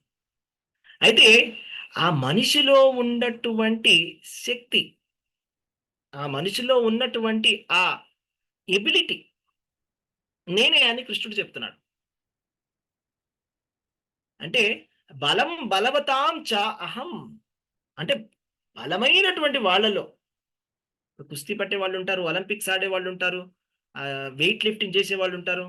ఆ వెయిట్ లిఫ్టింగ్ వాళ్ళు ఏంటంటే 130 కిలోలు ఎత్తేస్తారు, 150 కిలోలు కూడా ఎత్తగలరు. 130 కిలోలు ఎత్తేసి వాళ్ళు పట్టుకొని ఇలా ఎత్తేస్తారు. ఎంత బలం ఉందో వాళ్ళలో అనిపిస్తుంది. బలం బలవతాం చాహం అంటే అంత బలం ఉన్న వాళ్ళల్లో బలం నేనే అని తెలుసుకోవాలి. అంటే ఎవరైనా కూడా బలవంతులలో ఉండేటువంటి బలం కూడా కృష్ణ భగవానుడే. అంటే మీరు ఎవరినైనా చూసినప్పుడు మీరు అభిమానించేటువంటి వాళ్ళని మీరు మనిషిని చూడకండి, మీరు వాళ్ళల్లో కృష్ణుడి యొక్క విభూతిని చూడడం నేర్చుకోండి. అబ్బా ఇది కృష్ణుడి యొక్క విభూతి అని కృష్ణుడిని తలుచుకోండి. మనిషిని మనం ఆరాధించడం, మనిషిని అభిమానించడం మనకేం వచ్చేది లేదు. మనం ఆ మనిషి ఎంత గొప్పవాడు, ఎంత తెలివైనవాడు, ఎంత మంచివాడు, ఎంత బుద్ధివంతుడు, ఎంత జ్ఞానవంతుడు, ఈయన ఎంత నీతిమంతుడు, ఈయనలో ఉండేటువంటి నీతి, ఈయనలో ఉన్నటువంటి జ్ఞానం, ఈయనలో ఉన్నటువంటి ఆ యశస్సు, ఆ చేయగలిగేటువంటి ఆ శక్తి, ఆ సామర్థ్యం, ఇదంతా కూడా కృష్ణుడే అనే విషయాన్ని మనం చూడగలిగితే అప్పుడు ఎలా ఉంటుంది? వేరేలాగా ఉంటుంది. అంటే ఒక యోగి ఈ విధంగా చూస్తాడనమాట. ఒక పూర్ణమైనటువంటి ఒక యోగి, లేకపోతే కృష్ణ భక్తి రసభావనలో ఉన్నటువంటి ఒక భక్తుడు ఇలా చూస్తాడు. అక్కడ ఉన్నటువంటి మనిషిని చూసి ఆ మనిషిని అభిమానించడు. అది మనిషి ఈయన గొప్పతనం కాదు, అది ఈయనలో ఉండే టాలెంట్, అదిగో ఆయన గొప్పతనం కాదు, ఆ టాలెంట్ కృష్ణుడు అని చెప్తాడు.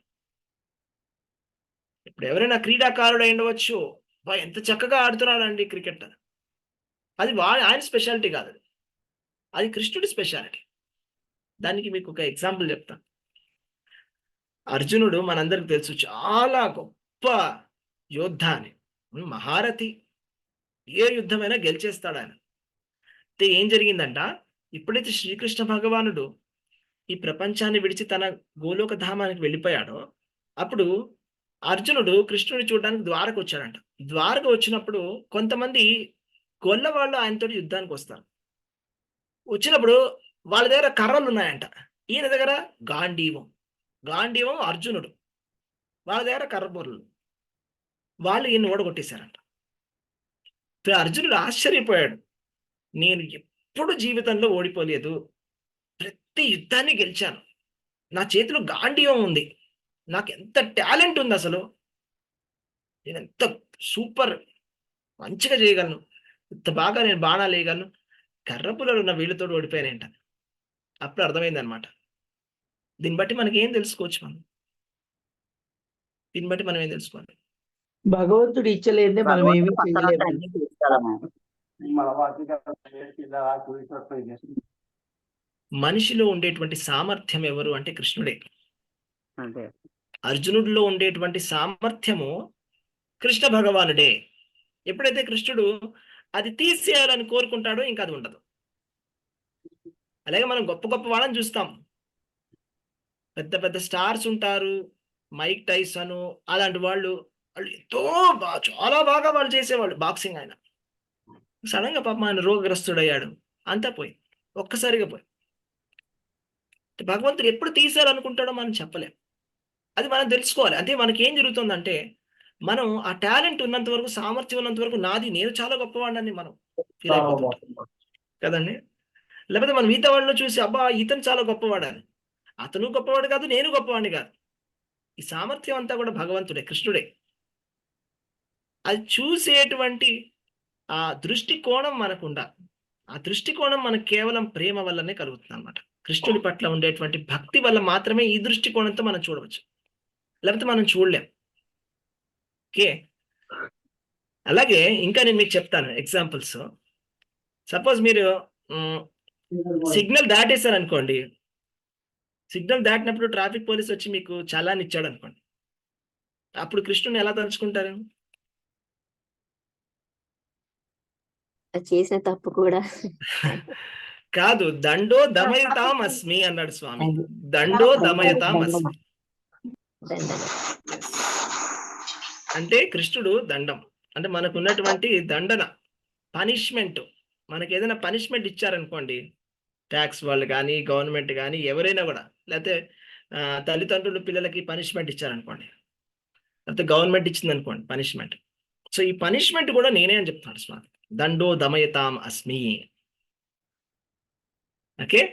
కాబట్టి మనుషులలో ఉండేటువంటి యశస్సు అయినా, కీర్తి అయినా, వాళ్ళకున్నటువంటి మేధాశక్తి అయినా, లేకపోతే వాళ్ళలో ఉండేటువంటి క్షమాభావన, లేకపోతే వాళ్ళలో ఉండేటువంటి దృఢత్వం, గట్టిగా నిలబడి ఉండగలగడం, అచంచలమైనటువంటి వాళ్ళలో ఉండేటువంటి ఆ మనస్తత్వం కూడా భగవంతుడి యొక్క విభూతే. అంతెందుకండి, మనం మాట్లాడేటప్పుడు మీరు ఏదైనా ఒక మాటని అకారం లేకుండా మాట్లాడగలరా? లేదు ప్రభుజీ. లేదు ప్రభుజీ. ఆకారం లేకుండా మీరు ఏ మాట కూడా మాట్లాడలేరు. ఆ అనే లేకుండా ఆ అంటే ఆ జోడించకుండా మనం ఏ మాట కూడా అసలు పలకలేము ఎక్కువసేపు. ఏమి రాదు మాట. అందుకనే పాటలు నేర్పించేటప్పుడు ఫస్ట్ ఆలాపం నేర్పించినప్పుడు ఈ హిందుస్థానీ సంగీతంలో వాళ్ళు ఆకారంతో సరిగమ పదనిసలు పాడిస్తారు. అంటే ఫస్ట్ మీకు ఆకారంతో మీకు మ్యూజిక్ వస్తే మీరు ఏదైనా అందులో వర్డ్స్ ఫిల్ చేసుకోవచ్చు. కాబట్టి అక్షరాలలో అకారాన్ని నేనే అని స్వామి చెప్పడం జరిగింది. అయితే వేదాలలో ఓంకారాన్ని నేనే అని స్వామి చెప్పడం జరిగింది. అలాగే ఛందస్సులలో గాయత్రిని నేనే. సో గాయత్రి మంత్రం గురించి మనకు తెలుసు, చాలా గొప్ప మంత్రం అని. చాలా గొప్ప ఛందస్సు ఉన్నటువంటి ఛందస్సులు అన్నింటిలో కూడా శ్రేష్టమైనటువంటి ఛందస్సు గాయత్రి. గాయత్రిని నేనే అని స్వామి చెప్పడం జరిగింది. అలాగే మనము యజ్ఞం చేస్తాం కదా, క్రతువులు చేయిస్తాము. ఎప్పుడైనా పెళ్లి వివాహం జరిగినప్పుడు కానీ, ఏదైనా సంస్కారం జరిగినప్పుడు, అప్పుడు మనం ఏం చేస్తాం? క్రతువులు చేయిస్తాం. కృష్ణుడు అన్నాడు, క్రతువుని నేనే, యజ్ఞం కూడా నేనే, మంత్రం కూడా నేనే, అందులో పోసే ఆజ్యము కూడా నేనే, అగ్నిని కూడా నేనే, హవిష్యుని కూడా నేనే. అంటే స్వామి యజ్ఞ స్వరూపుడు, యజ్ఞో వై విష్ణు. అందులో చేసేటువంటి క్రతువు కూడా భగవంతుడే, ఆ యజ్ఞము కూడా కృష్ణుడే, అందులో ఆ చెప్పే మంత్రాలు కూడా కృష్ణుడే, అందులో పోసే ఆజ్యం కూడా కృష్ణుడే, అక్కడ ఉన్నటువంటి అగ్ని కూడా కృష్ణుడే, అందులో వేసే ఆహుతి కూడా కృష్ణుడే, అంతా కృష్ణుడు. ఇది మనం చూసేటువంటి దృష్టికోణం మనకు ఉండాలి. భగవద్గీత మనకు ఆ దృష్టికోణాన్ని ఇస్తుంది. అలాగే మనం చాలా మంది తపస్సులను చూస్తాం, తపస్సు చేస్తారు. వాళ్ళు తపస్సు చేయడానికి ఎన్నో సంవత్సరాలు తపస్సు చేస్తారు, చక్కగా తపస్సు చేస్తారు. కొంతమంది రకరకాల తపస్సులు చేస్తారు. ఒకరోజు వాళ్ళు శుక్రవారం నాడు మేము టిఫిన్ చేస్తాము, ఏదో ఉంటుంది వాళ్ళకి తపస్సు. అలా రకరకాలుగా వాళ్ళు ఉపవాసం ఉంటాం ఒక రోజు అని, రకరకాల తపస్సు చేస్తారు. తపస్సులలో ఉండేటువంటి తపస్సుని నేనే అని. అంటే ఆ తపస్సు ఎవరు అంటే కృష్ణుడే అట. యజ్ఞానాం జపయజ్ఞోస్మి అంటే ఉన్న అన్ని యజ్ఞాలలో శ్రేష్టమైనటువంటి యజ్ఞము జపయజ్ఞము. అంటే కృష్ణ భగవానుడి యొక్క నామస్మరణే అన్నిటికన్నా ఉత్తమమైనటువంటిది. ఈ విషయాన్ని మనం తెలుసుకోవాలి. ఇంకా చెప్తాను మీకు చాలా అద్భుతమైన విషయాలని. కృష్ణుడు ఏం చెప్పాడు తెలుసా? గతిర్భర్త ప్రభు సాక్షి నివాస శరణం సుహృత్ ప్రభవ ప్రళయ స్థానం నిధానం బీజం అవ్యయం. అంటే గతిని నేనే, భర్తను నేనే, ప్రభువుని నేనే, సాక్షిని నేనే, నివాసము నేనే, శరణము నేనే, సుహృత్ని అంటే ప్రాణమిత్రుడు నేనే, ప్రభవ అంటే క్రియేషన్ సృష్టి, ప్రళయ అంటే ప్రళయాన్ని కూడా నేనే, స్థాన అంటే దాని స్థితి, ప్రపంచాన్ని సృష్టి స్థితి లయం ఉంటుంది కదా, మూడు కూడా నేనే, నిధానము నేనే, బీజం అవ్యయం అవ్యయమైనటువంటి బీజము అంటే ఈ భౌతిక సృష్టి అంతా కూడా రావడానికి బీజం ఉండాలి కదా, బీజం కూడా నేనే అని స్వామి చెప్తున్నాడు అనమాట. ఇంత చక్కగా మనకి స్వామి చెప్తున్నాడు. ఇంకా స్వామి ఏం చెప్పాడండి?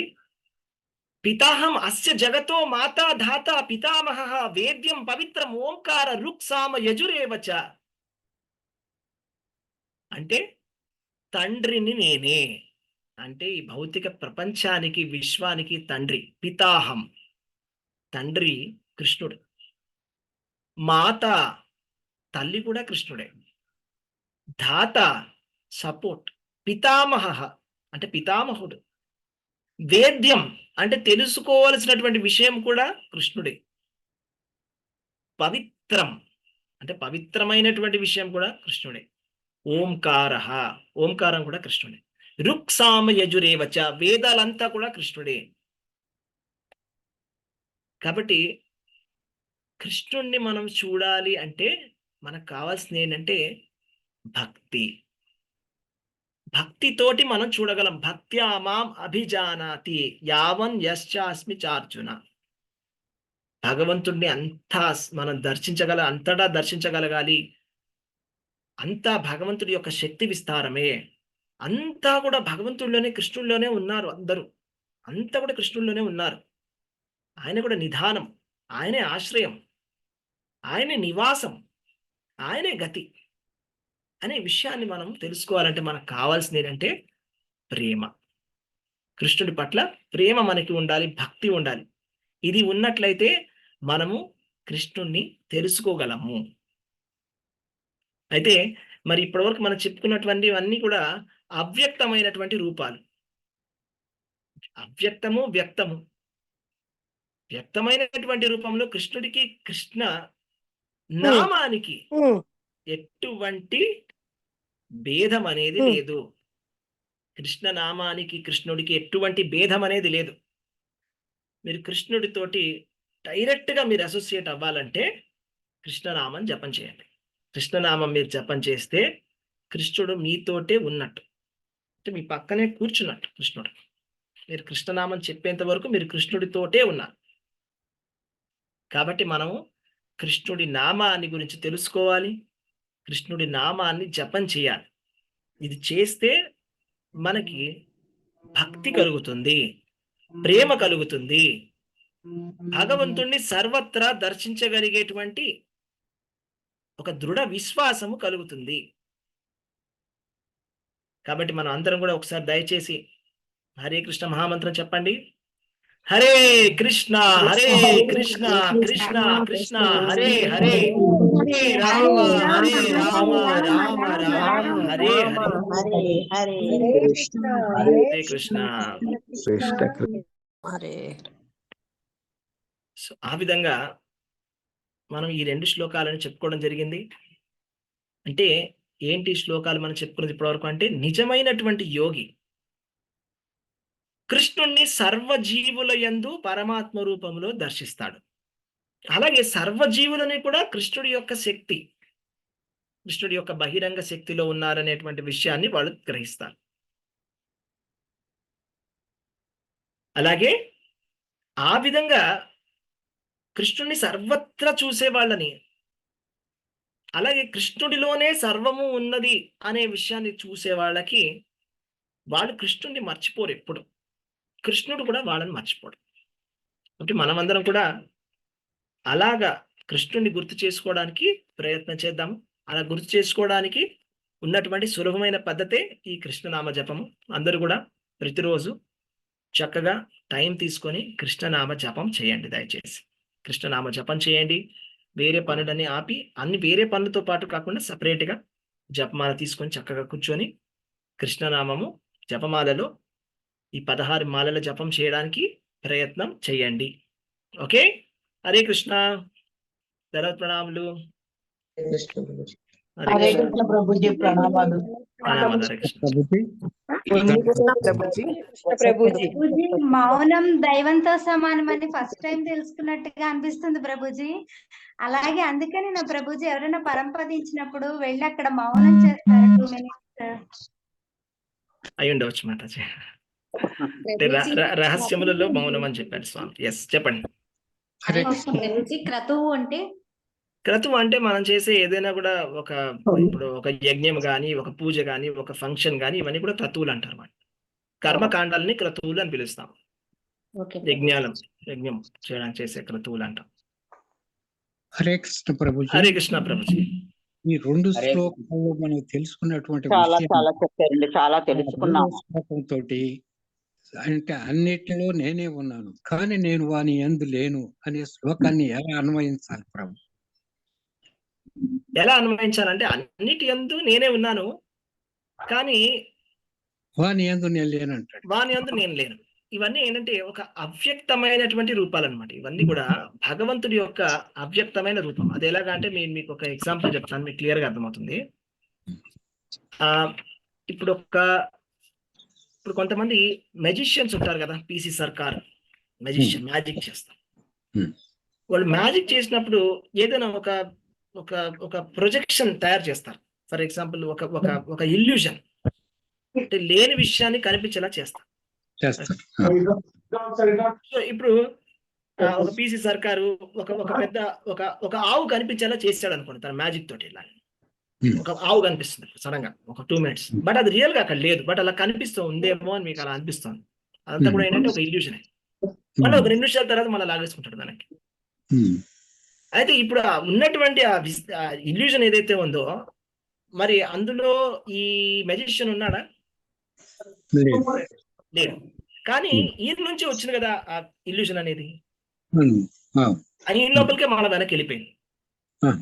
ఆ విధంగా మనం అర్థం చేసుకోవాలి. ఈ మాయా శక్తి, ఈ ప్రపంచము, ఈ బ్రహ్మాండం మనకు కనిపించేది అంతా కూడా భగవంతుడి యొక్క మాయ. భగవంతుడు తన మాయతోటి ఇదంతా కూడా ప్రపంచం వస్తుంది, తర్వాత అంతా కూడా ఆయనలోకి వెళ్ళిపోతుంది. బట్ ఆయన సపరేట్, దీనికి ఇండిపెండెంట్, దీని నుంచి ఆయన ఇండిపెండెంట్. ప్రభుజీ భౌతికంగా వాటితోటి అటాచ్మెంట్ లో ఉండడు అని అర్థం చేసుకోవచ్చు కదా ప్రభుజీ? అంటే కృష్ణుడి యొక్క శక్తి అని తెలుసుకోవాలి మాత్రం. ఎలాగంటే ఇప్పుడు సూర్యుడు ఉంటాడు, ఇప్పుడు సూర్యరశ్మి కూడా ఉంటుంది. సూర్యరశ్మి ద్వారా సూర్యుడు అంతా కనిపిస్తాడు, అన్ని చోట్ల కనిపిస్తాడు. కానీ సూర్యరశ్మి సూర్యుడు అని చెప్పలేం కదండి. కానీ సూర్యరశ్మికి సూర్యుడికి ఎటువంటి తేడా లేదు. అంటే అది అచింత్య భేదం. ఒక విధంగా చెప్పాలంటే ఎస్, సూర్యరశ్మి సూర్యుడు ఒకటే. ఇంకో రకంగా చెప్పాలంటే సూర్యరశ్మి మా ఇంట్లో వచ్చింది, ఇప్పుడు ఇక్కడ నా మీద పడుతుంది సూర్యరశ్మి, కానీ నా మీద పడుతుంది సూర్యుడు కాదు. సూర్యుడు నా దగ్గరికి వస్తే కాలిపోతాడు. సూర్యుడే కృష్ణ భగవానుడు. సూర్యరశ్మి ఈ భౌతిక ప్రపంచం అంతా మనం ఇప్పుడు చెప్పుకున్నటువంటి విషయాలను సమయంలో 2 రకాలుగా వ్యక్తం అనిపిస్తుంటారు. శక్తి రూపంలోనే ప్రదర్శన అవుతాడు. ఎస్, అవ్యక్త రూపంలో ఆయన మనకి కనిపిస్తాడు. అవ్యక్త రూపంలో, శక్తి రూపంలో కనిపిస్తున్నాడు. అదే అవ్యక్త రూపం అంటే శక్తి రూపం. అవ్యక్త రూపంలో మనకు కనిపిస్తాడు. కానీ ఆయన తన సొంతమైనటువంటి తన శరీరంతో కూడా వస్తాడు. కానీ అది చూడాలంటే మనకి చాలా చాలా సుకృతి ఉండాలి, ప్రేమ ఉండాలి. భగవంతుడిని మనం ఆ లీలను దర్శించుకోవాలంటే, భగవంతుడు స్వయంగా వచ్చి లీల చేసినప్పుడు మనం భగవంతుడిని మనం దర్శించుకోవాలంటే నారదుడు ప్రతి ఒక్క లీలని చూడగలడు. ఆయన నారదుడు ఇప్పుడు రాముడు వచ్చినా, కృష్ణుడు వచ్చినా, ఎవరు వచ్చినా, భగవంతుడు వచ్చినప్పుడు, వామన అవతారం వచ్చినా కూడా నారదుడు వెళ్ళి చూడగలడు భగవంతుడిని. కానీ మనం చూడలేకపోతాం. సో ఎందుకంటే మనకి ఆ సుకృతి లేదు కాబట్టి ప్రస్తుతానికి. మనకి ఆ ప్రేమ ఉంటే మనకి అన్నిట్లో కూడా భగవంతుడు కనిపిస్తాడు. ఇప్పుడు మీరు చెప్పారు కదా, ప్రతి దాంట్లో కూడా పరమాత్మను దర్శించగలుగుతున్నాము. అన్నిట్లో ఆయన ఉన్నాను, అన్ని విభూతులు చెప్పారు. ఆయన సామర్థ్యాలన్నీ ఆయనవి అని తెలుసుకున్నాక ఇక ఆయన చూడాల్సిన అవసరం ఉంది ప్రభుజీ. ఆ సామర్థ్యంలో ఆయన చూసి ఆనందం పొందొచ్చు అని. అసలు ఆయన మనకి అంతటి ఆధ్యాత్మికమైనటువంటి ఇది లేదు కాబట్టి మనం దీంట్లో మనం చూసుకోగలిగితే అసలు అంతకు మించి ఏముంది. అసలు ఒక యోగి అనమాట ప్రతి జీవులో పరమాత్మ చూస్తాడంటే, ఇన్ని రకాలుగా మనకి ఇంత ఇదిగా మనకి ఎక్స్ప్లెయిన్ చేసినా కూడా మనం అర్థం చేసుకోలేకపోతే ఇంకా చాలా ఇంకా వెనకబడి ఉన్నామని అనిపిస్తుంది ప్రభుజీ. హరే కృష్ణ. హరే కృష్ణ ప్రభుజీ. హరే కృష్ణ. పర్టికులర్ గా పర్టికులర్ గా సింహము అని అలా ప్రతిదీ పర్టికులర్ కొన్ని చెప్పారు కదా. అంటే ఇక్కడ ప్రభుకి ఆ ఋతువులు అంటే ఇష్టమైన, ప్రియమైనవైనా మిగతా వాటికన్నా, లేదంటే అంటే అవి ఋతువులలో శ్రేష్టమైనటువంటి ఋతువు వసంత ఋతువు. ఎందుకంటే శ్రేష్టమైనది, బాగుంటుంది, చాలా చక్కగా ఉంటుంది, చల్లగా ఉండదు, వేడిగా ఉండదు, వానలు పడవు, అంతే కూడా చిగుర్లన్నీ వస్తుంటాయి, చాలా హ్యాపీగా అనిపిస్తుంది. వసంత ఉత్తమైనటువంటిది. ఎస్. కానీ ప్రతి దానిలో భగవంతుడు ఉంటారు, కానీ ఉత్తమమైన చెప్పారు. ఉత్తమమైనది ఏదైనా భగవంతుడే. మంచి ప్రశ్న అడిగారు. ఏంటంటే మీరు ఏదైనా కూడా ఒక ఉత్తమమైనటువంటి విషయం చూసారనుకోండి, అది భగవంతుడు అని మనం తెలుసుకోవాలన్నమాట. అదేంటంటే ఒక మంచి శ్లోకం కూడా ఉంది దానికి. ఓకే, యజ్జత్ విభూతిమత్ సత్వం శ్రీమద్ ఊర్జితమేవ తద్దద్ ఏవావగచ్చత్వం మమ తేజోం చ సంభవం. అంటే ఏదైనా కూడా ఐశ్వర్యవంతమైన విషయం కానీ, సౌందర్యమైనటువంటి అందమైన అద్భుతమైన ఏదైనా ఒక వస్తువుని మీరు చూస్తే అది భగవంతుడి యొక్క అంశాన్ని మీరు తెలుసుకోవాలి. అంటే భగవంతుడి నుంచి వచ్చింది అని. ఇప్పుడు మీరు ఎవరైనా చాలా అందమైనటువంటి వాళ్ళని చూస్తే ఈ అందం భగవంతుడి అందం నుంచి వచ్చిందని మీరు అలా గ్రహించాలి. భగవంతుడి యొక్క అద్భుతం, ఈ అద్భుతం భగవంతుడి యొక్క అద్భుతం నుంచి వచ్చిందని అలా గ్రహించాలి. Yes, ma'am. ప్రభుజీ మరి ఇప్పుడు మంచి చెడు రెండు ఆయనే సృష్టించాడు కదా ప్రభుజీ. అన్ని Yes. మంచివి ఉచ్చమైనవి బాగా ఇవి ఆయన అని అంటున్నారు. అంటే తక్మాయి కూడా తనే సృష్టించాడు కదా. ఎస్, అంతా కూడా ధర్మమైన అధర్మమైన అంతా ఆయనే. అంతా తనే. ఎస్, ఇప్పుడు ధర్మం అనేది ఆయన శరీరంలో ఇప్పుడు విశ్వరూపం చూసినట్టయితే విరాట్ రూపంలో ఉండేటువంటి ఆయన ఎదురుగా మనం చూసినట్టయితే ధర్మం. అధర్మం అనేది ఆయన వెనకాల వీపు భాగం, పృష్ఠ భాగం అన్నమాట. వెనకాల భాగం అధర్మం. ముందు కనిపించేది మనం ముందు ఉండడానికి ప్రయత్నం చేస్తాం, వెనకాల చూడం. ఓకే. ఎస్, హరే కృష్ణ. నేను కూడా అంతా కూడా అదే మంచిదైనా సత్ అసత్తు, సత్తైనా అసత్తైనా, అంటే ఏమంటారు, ఆత్మ అయినా అనాత్మ అయినా, ఆత్మ అయినా లేకపోతే భౌతికమైనటువంటి ప్రకృతి అయినా, లేకపోతే మాయ అయినా ఆంతరిక మాయ అయినా, ఏదైనా భగవంతుడి నుంచి రెండు వచ్చాయి. అది గుర్తుపెట్టుకోవాలి. అంటే ప్రభుజీ మంచిని ఇప్పుడు తీసుకోండి అని ఇక్కడ ఉత్తమమైనది అన్నారు కాబట్టి ఏదైనా చెడు మంచి రెండు నేనే, కానీ మీరు మంచిగా తీసుకోండి అన్నట్టేమో. Yes, అవును మాతాజీ. అంటే మీకు ఇంకో ప్రభుజీ విషయం చెప్తాను, ఒక నిమిషం మాతాజీ, ఒక విషయం చెప్తాను వినండి. ఆయన ఏమన్నారంటే భగవంతుడు భగవద్గీతలో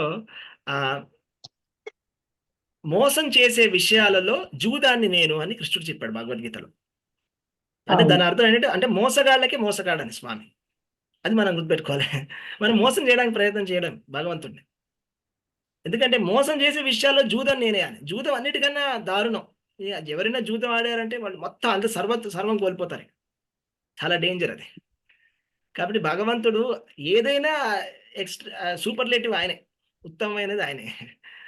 సో మంచైనా చెడైనా అంతా స్వామి, జననమైన మరణమైన స్వామి. ఎస్, ఈ ప్రకృతి త్రిగుణాలు అరిషడ్ వర్గాలతో వాటిని మనం సెలెక్ట్ చేసుకుంటున్నాం, అంతేగాని అవన్నీ ఆయనవే. మనం చేసుకోవటం వల్ల మనం అవన్నీ చూస్ చేసుకుంటున్నాం, మన గుణాల ప్రభావ రీత్యా మన అరిషడ్ వర్గాల వల్ల మనం అవి సెలెక్ట్ చేసుకుంటున్నాం, అంతే కదా ప్రభుజీ? మనం ఏంటంటే భౌతిక ప్రకృతి యొక్క కలయిక వల్ల ఈ సత్వరజస్తమో గుణాల్లో ఉంటున్నాం. ఎస్ ప్రభుజీ. ముఖ్యంగా చెప్పాలంటే రజస్తమో గుణాల్లో ఉంటున్నాం ప్రస్తుతానికి. రజస్తమో గుణాలలో ఉన్నంత వరకు మనకి ఆధ్యాత్మికత పట్ల ఇంట్రెస్ట్ అనేది కలగదు. సత్వగుణంలో వచ్చినప్పుడు జ్ఞానం తెలుసుకోవాలనేటువంటి ఆశ కలుగుతుంది, అది కూడా సరిపోదు. సత్వం నుంచి శుద్ధ సత్వానికి వెళ్ళినప్పుడు అప్పుడు మనం భగవంతుణ్ణి చూడవచ్చు. భగవంతుణ్ణి చూసే క్వాలిఫికేషన్ స్థితి మనకు కావాలంటే శుద్ధ సత్వానికి వెళ్ళాలి. శుద్ధ సత్వం అంటే ఈ మూడు గుణాలని కూడా దాటాలి.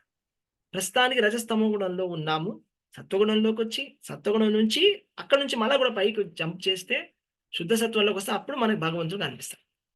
ఇప్పుడు మనం చేసే ప్రయత్నం అదే సాధన, భక్తి యోగం. హరే కృష్ణ ప్రభు. హరే కృష్ణ, హరే కృష్ణ. మా ఆత్మకి చావు లేదు, అది ఎండకి తడవదు, అట్లా అన్ని ఉంటాయి కదా, ఛేదించలేము అని. మరి మనం చేసే కర్మలు దేహంతో కదా చేస్తాము. మరి ఆత్మ మళ్ళా ఒక వ్యక్తి మరణించినా, ఏ జీవి మరణించినా మళ్ళా ఆత్మ అనేది వస్తుంది కదా. అవును. ఎందుకు ప్రభుజీ ఈ శరీరాన్ని మనం అగ్నిలో దహించేస్తాం కదా, ఏదైనా భూమిలో ఇదైపోద్ది. ఆ దేహానికే అయినప్పుడు ఏదైనా మంచి చెడు మళ్ళీ ఆత్మ ఎందుకు వస్తుంది? మంచి ప్రశ్న అడిగారు. దానికి సమాధానం ఏంటంటే, ఇప్పుడు గాలి ఉందనుకోండి, గాలితో పాటు దాని సుగంధం కూడా వస్తుంది దాంతో పాటు కదండి. అవును. సో ఆ గాలికి సుగంధం అనేది ఉండదు, కానీ గాలితో పాటు సుగంధం అనేది కదులుతూ వస్తుంది మన దగ్గరికి. వాసన, ఇప్పుడు ఒక మంచి సెంట్ ఉందంటే ఆ సువాసన మన దగ్గరికి గాలి ద్వారా వస్తుంది, కానీ గాలికంటూ సువాసన అనేది లేదు. ఎలాగైతే గాలికి సువాసన లేదు కానీ గాలి ఆ సువాసనని ఎలా తీసుకొస్తుందో, అదే విధంగా ఆత్మ ఈ సూక్ష్మ శరీరం ద్వారా మన కర్మలని, మన యొక్క ఈ సంస్కారాలన్నిటినీ కూడా మనతో పాటు తీసుకొస్తుంది అనమాట. ఆత్మ తీసుకెళ్తుంది అలాగా నెక్స్ట్ బాడీకి. ఆ కర్మలని, ఆ కోరికలని, ఆ వాసనలని అన్నిటిని కూడా, అందుకే దాని పేరు వాసన అని పెట్టారు. వాసన అంటే ఏంటి? అంటే 2 మీనింగ్స్ ఉన్నాయి దానికి. వాసన అంటే సుగంధ, గంధం లాంటిది. వాసన అంటే సెంటు. ఇంకొకటి ఏంటి? వాసన అంటే ఒక కోరిక, ప్రబలమైనటువంటి ఒక కోరిక. అంటే ఒక జీవుడు ఉన్నాడు, నాకు ఇది కావాలి కావాలి కావాలి కావాలని కోరుకుంటాడు, బట్ అది చనిపోతాడు అలాగే ఆలోచిస్తూ. అది వాసన కింద అలా వస్తుంది అనమాట ఆత్మతో పాటు. నెక్స్ట్ శరీరంలోకి వచ్చినప్పుడు ఆ వాంఛనని తీర్చుకోవడానికి ప్రయత్నం చేస్తాడు, ఆ కోరికల్ని. అర్థమైందా మీకు? అలాగా హరే కృష్ణ ప్రభుజీ. తీసుకో. అంటే మనలో ఉన్న ఆత్మ ఈ మనం చేసిన కర్మలన్నిటిని పట్టుకుని వెళ్ళిపోతుంది. అవునండి. అంటే అదే ఆత్మ మళ్ళా మనం ఏ శరీరం దాల్చినా గానీ మనలోకి ప్రవేశిస్తుంది. అవును. అంటే మనం ఏ ఆత్మ శరీరం మన కిందే దాచినప్పుడు ఉన్నట్టు, ఆత్మ ఆత్మ మన కిందే ఉన్నట్టు అనమాట. అంతే ప్రభుజీ. మన అది కింద అంటే ఆత్మ అంటే ఆత్మ మనం చేసిన మంచి చెడు కర్మలన్నిటిని తీసుకెళ్తుంది కదా ప్రభుజీ. అవునండి. మనము మళ్ళా ఈ దేహాన్ని, అంటే ఆ కర్మను బట్టి మనకి దేహం వస్తుంది, అప్పుడు ఆత్మ దానిలోకి వస్తుందండి. కర్మల బట్టి మనకి దేహం వస్తుంది. ఆత్మ ఒక దేహం నుంచి ఇంకో దేహంలోకి వెళ్తుంది. మనం ఎటువంటి గుణాలని మనం ఎన్నుకుంటామో ఆ గుణాల బట్టి మనకి అలాంటి శరీరం దొరుకుతుంది. కారణం గుణ సంగోస్య. మనం ఎటువంటి గుణాలతోటి మనం కలిసి ఉంటామో, సత్వగుణంలో ఉన్నట్టయితే సాత్వికమైనటువంటి శరీరము, రాజసికంగా ఉంటే రాజసికమైన శరీరం, తామసికంగా ఉంటే తామసికమైన శరీరం. అట్లాంటి శరీరం మనకి ఆటోమేటిక్ గా ఇచ్చేస్తారు అనమాట పరమాత్మ ఆ ఆత్మకి. అంటే మనం ఏ జీవైనా చనిపోయినప్పుడు ఇంకా దేహానికి, సూక్ష్మ శరీరానికి ఏమి అంటవు, ఆత్మ తీసుకెళ్లిపోతుంది. సూక్ష్మ శరీరము ఆత్మతో పాటే వెళ్తుంది. స్థూల శరీరం చనిపోతుంది, సూక్ష్మ శరీరం ఆత్మతో పాటు సూక్ష్మ శరీరం వెళ్తుంది. ఆ సూక్ష్మ శరీరంలో ఇవన్నీ కూడా ఉంటాయి అన్నమాట, ఆ గుణంలో యొక్క ప్రభావం, కర్మలు అన్ని. హరే కృష్ణ. హరే హరే కృష్ణ ప్రభుజీ. హరే కృష్ణ. ప్రభుజీ, ఆత్మ ఏం చేయదు కదా ప్రభుజీ, శరీరం చేసినప్పుడు మరి ఆత్మకి ఎందుకు పనిష్మెంట్? ఆత్మ కూడా పడినట్టే కదా ప్రభుజీ. అంటే ఇప్పుడు మనిషి జన్మలో ఆత్మకి పనిష్మెంట్ ఎందుకు వస్తుందంటే, ఆత్మ కన్ఫ్యూజ్ అవుతున్నాం. మనం ఏంటంటే, మనము ఈ భౌతిక ప్రపంచం నాది అని మనం అనుకుంటున్నాం. నేను అని అనుకోవడం వల్ల మనకి ప్రాబ్లం వస్తుంది. ఇది నేను కాదు అని ఎప్పుడైతే తెలుసుకుంటాం, మనకి ఎటువంటి ప్రాబ్లం అనేది ఉండదు. అంటే ఎప్పటి వరకు అయితే, ఇప్పుడు నేను ఎప్పుడు ఎగ్జాంపుల్ చెప్తుంటాను ఏంటంటే, మీరు సపోజ్ మీరు ఒక ఎంప్లాయీ కింద పని చేస్తున్నారు అనుకోండి. మీ బాస్ ఒక పని చెప్పాడు, మీరు ఆ పని చేశారనుకోండి. ఆయన చెప్పినంత వరకు మీరు పని చేస్తే, ఆయన చెప్పాడు నేను చేశాను, ఇది నాది కాదని చేస్తే, సపోజ్ ఏదైనా తప్పు జరిగినా పోలీసులు వస్తే మాన్ని అరెస్ట్ చేయరు, బాస్ని అరెస్ట్ చేస్తారు. ఎందుకంటే ఇది నాది కాదని నేను చేశాను కాబట్టి. వాళ్ళు చెప్పారు, నేను చేశాను, అంతే, నా పని నేను చేశాను. కానీ మనతో వచ్చిన ప్రాబ్లం ఏంటంటే, మనం అది మర్చిపోయి నేను చేస్తున్నాను, ఇది నాది అంటున్నాం. ఎప్పుడైతే నేను నాది అంటున్నానో అప్పుడు ఓహో నువ్వే చేసావా, అయితే పద పోలీస్ స్టేషన్కి అంటాం. అలాగా. సో నేను నాది అనేటువంటి విషయాన్ని విడిచిపెట్టాను. నేను చేస్తున్నాను, నాది ఇది, నేను మంచి పని చేస్తున్నాను, నేను ఇప్పుడు దానం ఇచ్చి నేను మంచి పని చేశానండి, నేను ఆ దానం చేశానండి అని 10 సార్లు చెప్తాం. అంటే ఏంటి? నేను చేశాను అంటున్నాం, మనకి వచ్చేస్తాం. అదే మానాలి. ఫస్ట్ స్వామి కోసం చేస్తున్నాను అని స్వామికి అర్పణగా చేసినట్టయితే ఇంక మనకంటూ ఏముండదు. ఇంకా మనకి ఎటువంటి పాప పుణ్యాలు కూడా అంటుకోవు, మనకి ఇంకేమి తగలదు. అంతే, నేను కాదు అని మనకు ఒక దృఢమైనటువంటి విషయం కావాలి, మనకి ఒక విశ్వాసం రావాలి, ఈ శరీరం నేను కాదు అంతే అని విశ్వాసం ఆటోమేటిక్గా అది రాదు. దానికి బాగా మనం సాధన చేయాలి. చాలా సాధన చేస్తే ఆ దృఢమైనటువంటి ఆ విశ్వాసం అది కరెక్ట్గా వచ్చేస్తుంది. చూసాం కదా మన పెద్ద పెద్ద ఆచార్యులు, ప్రభుపాద వాళ్ళందరూ కూడా, వాళ్ళకి ఎంత ప్రాబ్లం వచ్చినా మనం చూస్తాం. ఆ గురు మహారాజ్, జయపతాక స్వామి మహారాజు ఎన్నిసార్లు హాస్పిటల్కి వెళ్ళినా, ఎన్ని ప్రాబ్లమ్స్ వచ్చినా వాళ్ళకి అసలు ఎంతనో వాళ్ళు ఎలాగైనా తట్టుకుంటారు. ఎందుకంటే వాళ్ళకి ఆ దృఢ విశ్వాసం ఉందన్నమాట, నేను శరీరం కాదు అని. ఓకే, సో దానికి మనం బాగా భక్తి చేయాలి, సాధన చేయాలి. అలా చేస్తే హరే కృష్ణ. ప్రభుజీ, ఇందాక మీరు చెప్పారు కదా సామర్థ్యం అని, అప్పుడు ఈర్ష్య కూడా పోతుంది ప్రభుజీ, ఇది అలవాటు చేసుకున్నామంటే కదా ప్రభుజీ. అన్ని పోతాయి, అన్ని నెగిటివ్ క్వాలిటీస్ పోతాయి. కానీ ఆఫీసుల్లో పై ఆఫీసులో ఏదో చెప్పినా కింద వాళ్ళు చేసినప్పుడు వీళ్ళే చేశారని పట్టుకెళ్తారు కదా ప్రభుజీ. అంటే అందరూ కాదు. ఇప్పుడు ఈయన మన ఎవరు ట్రైన్ మ్యాన్ ఉన్నాడు, ఆయన మెట్రో చేసే ఆయన అంట ఒకసారి ఆయన కింద అధికారి ఏదో చిన్న ప్రాబ్లం వచ్చిందంట. ప్రాబ్లం వచ్చినప్పుడు అందరూ ఒక ఎంక్వైరీ వేశారంట, కమిషన్ వేసినప్పుడు ఆయన అన్నాడంట, నా జూనియర్ నేను చెప్పింది చేశాడు, మీరు ఏదైనా పనిష్మెంట్ వేయాలంటే నాకేంటని ఆయన ముందుకు వచ్చాడు. ఓకే, సో అలా ఉండాలి, అదే కరెక్ట్. ఎవరైనా కూడా ఆఫీసర్ రెస్పాన్సిబిలిటీ తీసుకోవాలి జూనియర్ చేసినటువంటి పనికి. ప్లస్ జూనియర్ కి ఆఫీసర్ చెప్పిందే చేయాలి, అది నచ్చినట్టు ఆయన చేయకూడదు. కరెక్టేనా? సపోజ్ ఇప్పుడు మనం జనరల్గా చాలా చూస్తామండి, ఏదైనా కూడా పోలీస్ కేసు అయినా ఏదైనా కూడా ఓనర్నే పట్టుకుంటారు, ఎంప్లాయీని పట్టుకోరండి జనరల్గా. అంటే వాడు ఓనర్ చెప్పినట్టు ఫాలో అవుతారు కాబట్టి ఎంప్లాయీని ఎవరు పట్టుకోరు, ఓనర్నే తీసుకెళ్తారు లోపల. అంతేగా. ఇప్పుడు స్కూల్లో కూడా ఏదైనా ప్రాబ్లం అయితే ఫస్ట్ స్కూల్ ఫౌండర్నో ప్రిన్సిపాల్నో పట్టుకుంటారు. ఓకే, అలాగా. అదే సపోజ్ వాళ్ళు చెప్పిన విధంగా కాకుండా వీళ్ళు ఏదైనా కొత్తగా చేసినట్టయితే వీళ్ళని పట్టుకుంటారు. సొంతగా అనేది చేయకూడదు అని ఒక చోట సొంతంగా చేయకూడదు, మనం కూడా సొంతంగా చేయకూడదు. మన పనులు ఏ పనులైనా కూడా కృష్ణుడి కోసం చేయాలి. నా కోసం నేను చేసినట్టయితే నేనే కదా దానికి కారణం అయిపోతాను, నాకే అంటుకుంటున్నాను వచ్చేసి. ప్రభుజీ ఇప్పుడు ప్రభుజీ ఇప్పుడు పూర్వజన్మ పాపాలు ఇప్పుడు రోగాలు అవుతాయి అని చెప్పి అనుకుంటాం కదా ప్రభుజీ. అలాగే ఇప్పుడు మనం గురు మహారాజు అంటే ఇలా అడుగుతున్నాను, నన్ను క్షమించాలి ప్రభుజీ.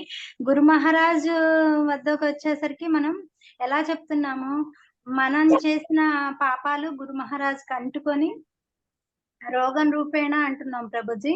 ఇప్పుడు మీరు చెప్పిన ఎగ్జాంపుల్ ఏదైతే ఓనర్ది అది ఉందో దానికి ఇది అనుసంధానం చేసుకోవచ్చు ప్రభుజీ?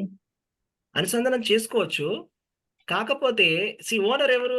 మనం ఏంటంటే మనం చేసేటువంటి పనులన్నీ గురువుకి వెళ్తాయి, మనం చేసేటువంటి తప్పులన్నీ గురువుకి వెళ్తాయి. కాబట్టి గురువు దాన్ని తీసుకోవాల్సినటువంటి పరిస్థితి వస్తుంది, మొదటి విషయం. రెండో విషయం ఏంటంటే గురువుకి తీసుకునేటువంటి క్షమత ఉంటుంది. మీకు ఒక ఎగ్జాంపుల్ చెప్తా. ఒకసారి గోపాలకృష్ణ గోస్వామి మహారాజు ఉన్నారండి, ఆయన దగ్గర శిష్యుడు వచ్చి అన్నారంట, ఒక శిష్యుడు వచ్చి అన్నాడంట, గురుగారు మీకు చాలా ఇబ్బందిగా ఉందండి, మీకున్నటువంటి కష్టాలని నాకు ఇచ్చేయండి అన్నాడంట. ఆయన చూసి ఒకసారి నవ్వుతూ అన్నాడంట, నాకున్న కష్టాలు నీకు ఇస్తే ఒక్క నిమిషంలో చచ్చిపోతావు అని. అంటే అర్థమైందా మీకు? అంటే ఆ తట్టుకునేటువంటి శక్తి వాళ్ళలో ఉంది, వాళ్ళు తీసుకోగలరు. అంతే వాళ్ళు చాలా సానుభూతితోటి మన కష్టాలని కూడా మన తప్పుల్ని కూడా వాళ్ళు తీసుకుంటున్నారు రెస్పాన్సిబిలిటీ. దాన్ని తీసుకునే కెపాసిటీ కూడా వాళ్ళకు ఉన్నది. అలా ఉందని చెప్పి మనం చేయకూడదు, అది కూడా వేరే విషయం.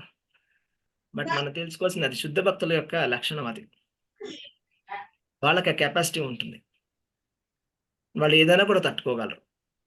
రైట్? మన రంతి దేవుడి స్టోరీ చూస్తాం కదా, ఆయన అంటాడు కదా, మొత్తం జీవులు అందరి యొక్క పాపాలు నాకు ఇచ్చే స్వామి అన్నాడు రంతి దేవుడు. ఏమన్నాడు?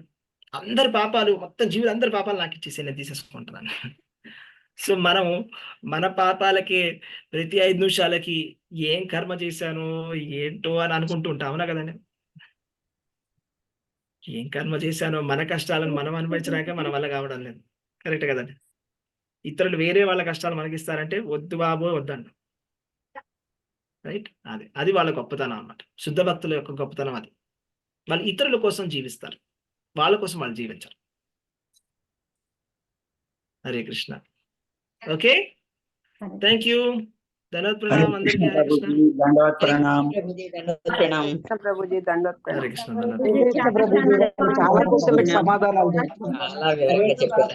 Thank you. దండవత్ ప్రణామ్. హరే కృష్ణ ప్రభుజీ దండవత్ ప్రణామం. హరే హరే కృష్ణ. కృష్ణ ప్రభుజీ దండవత్ ప్రణామ్. హరే కృష్ణ.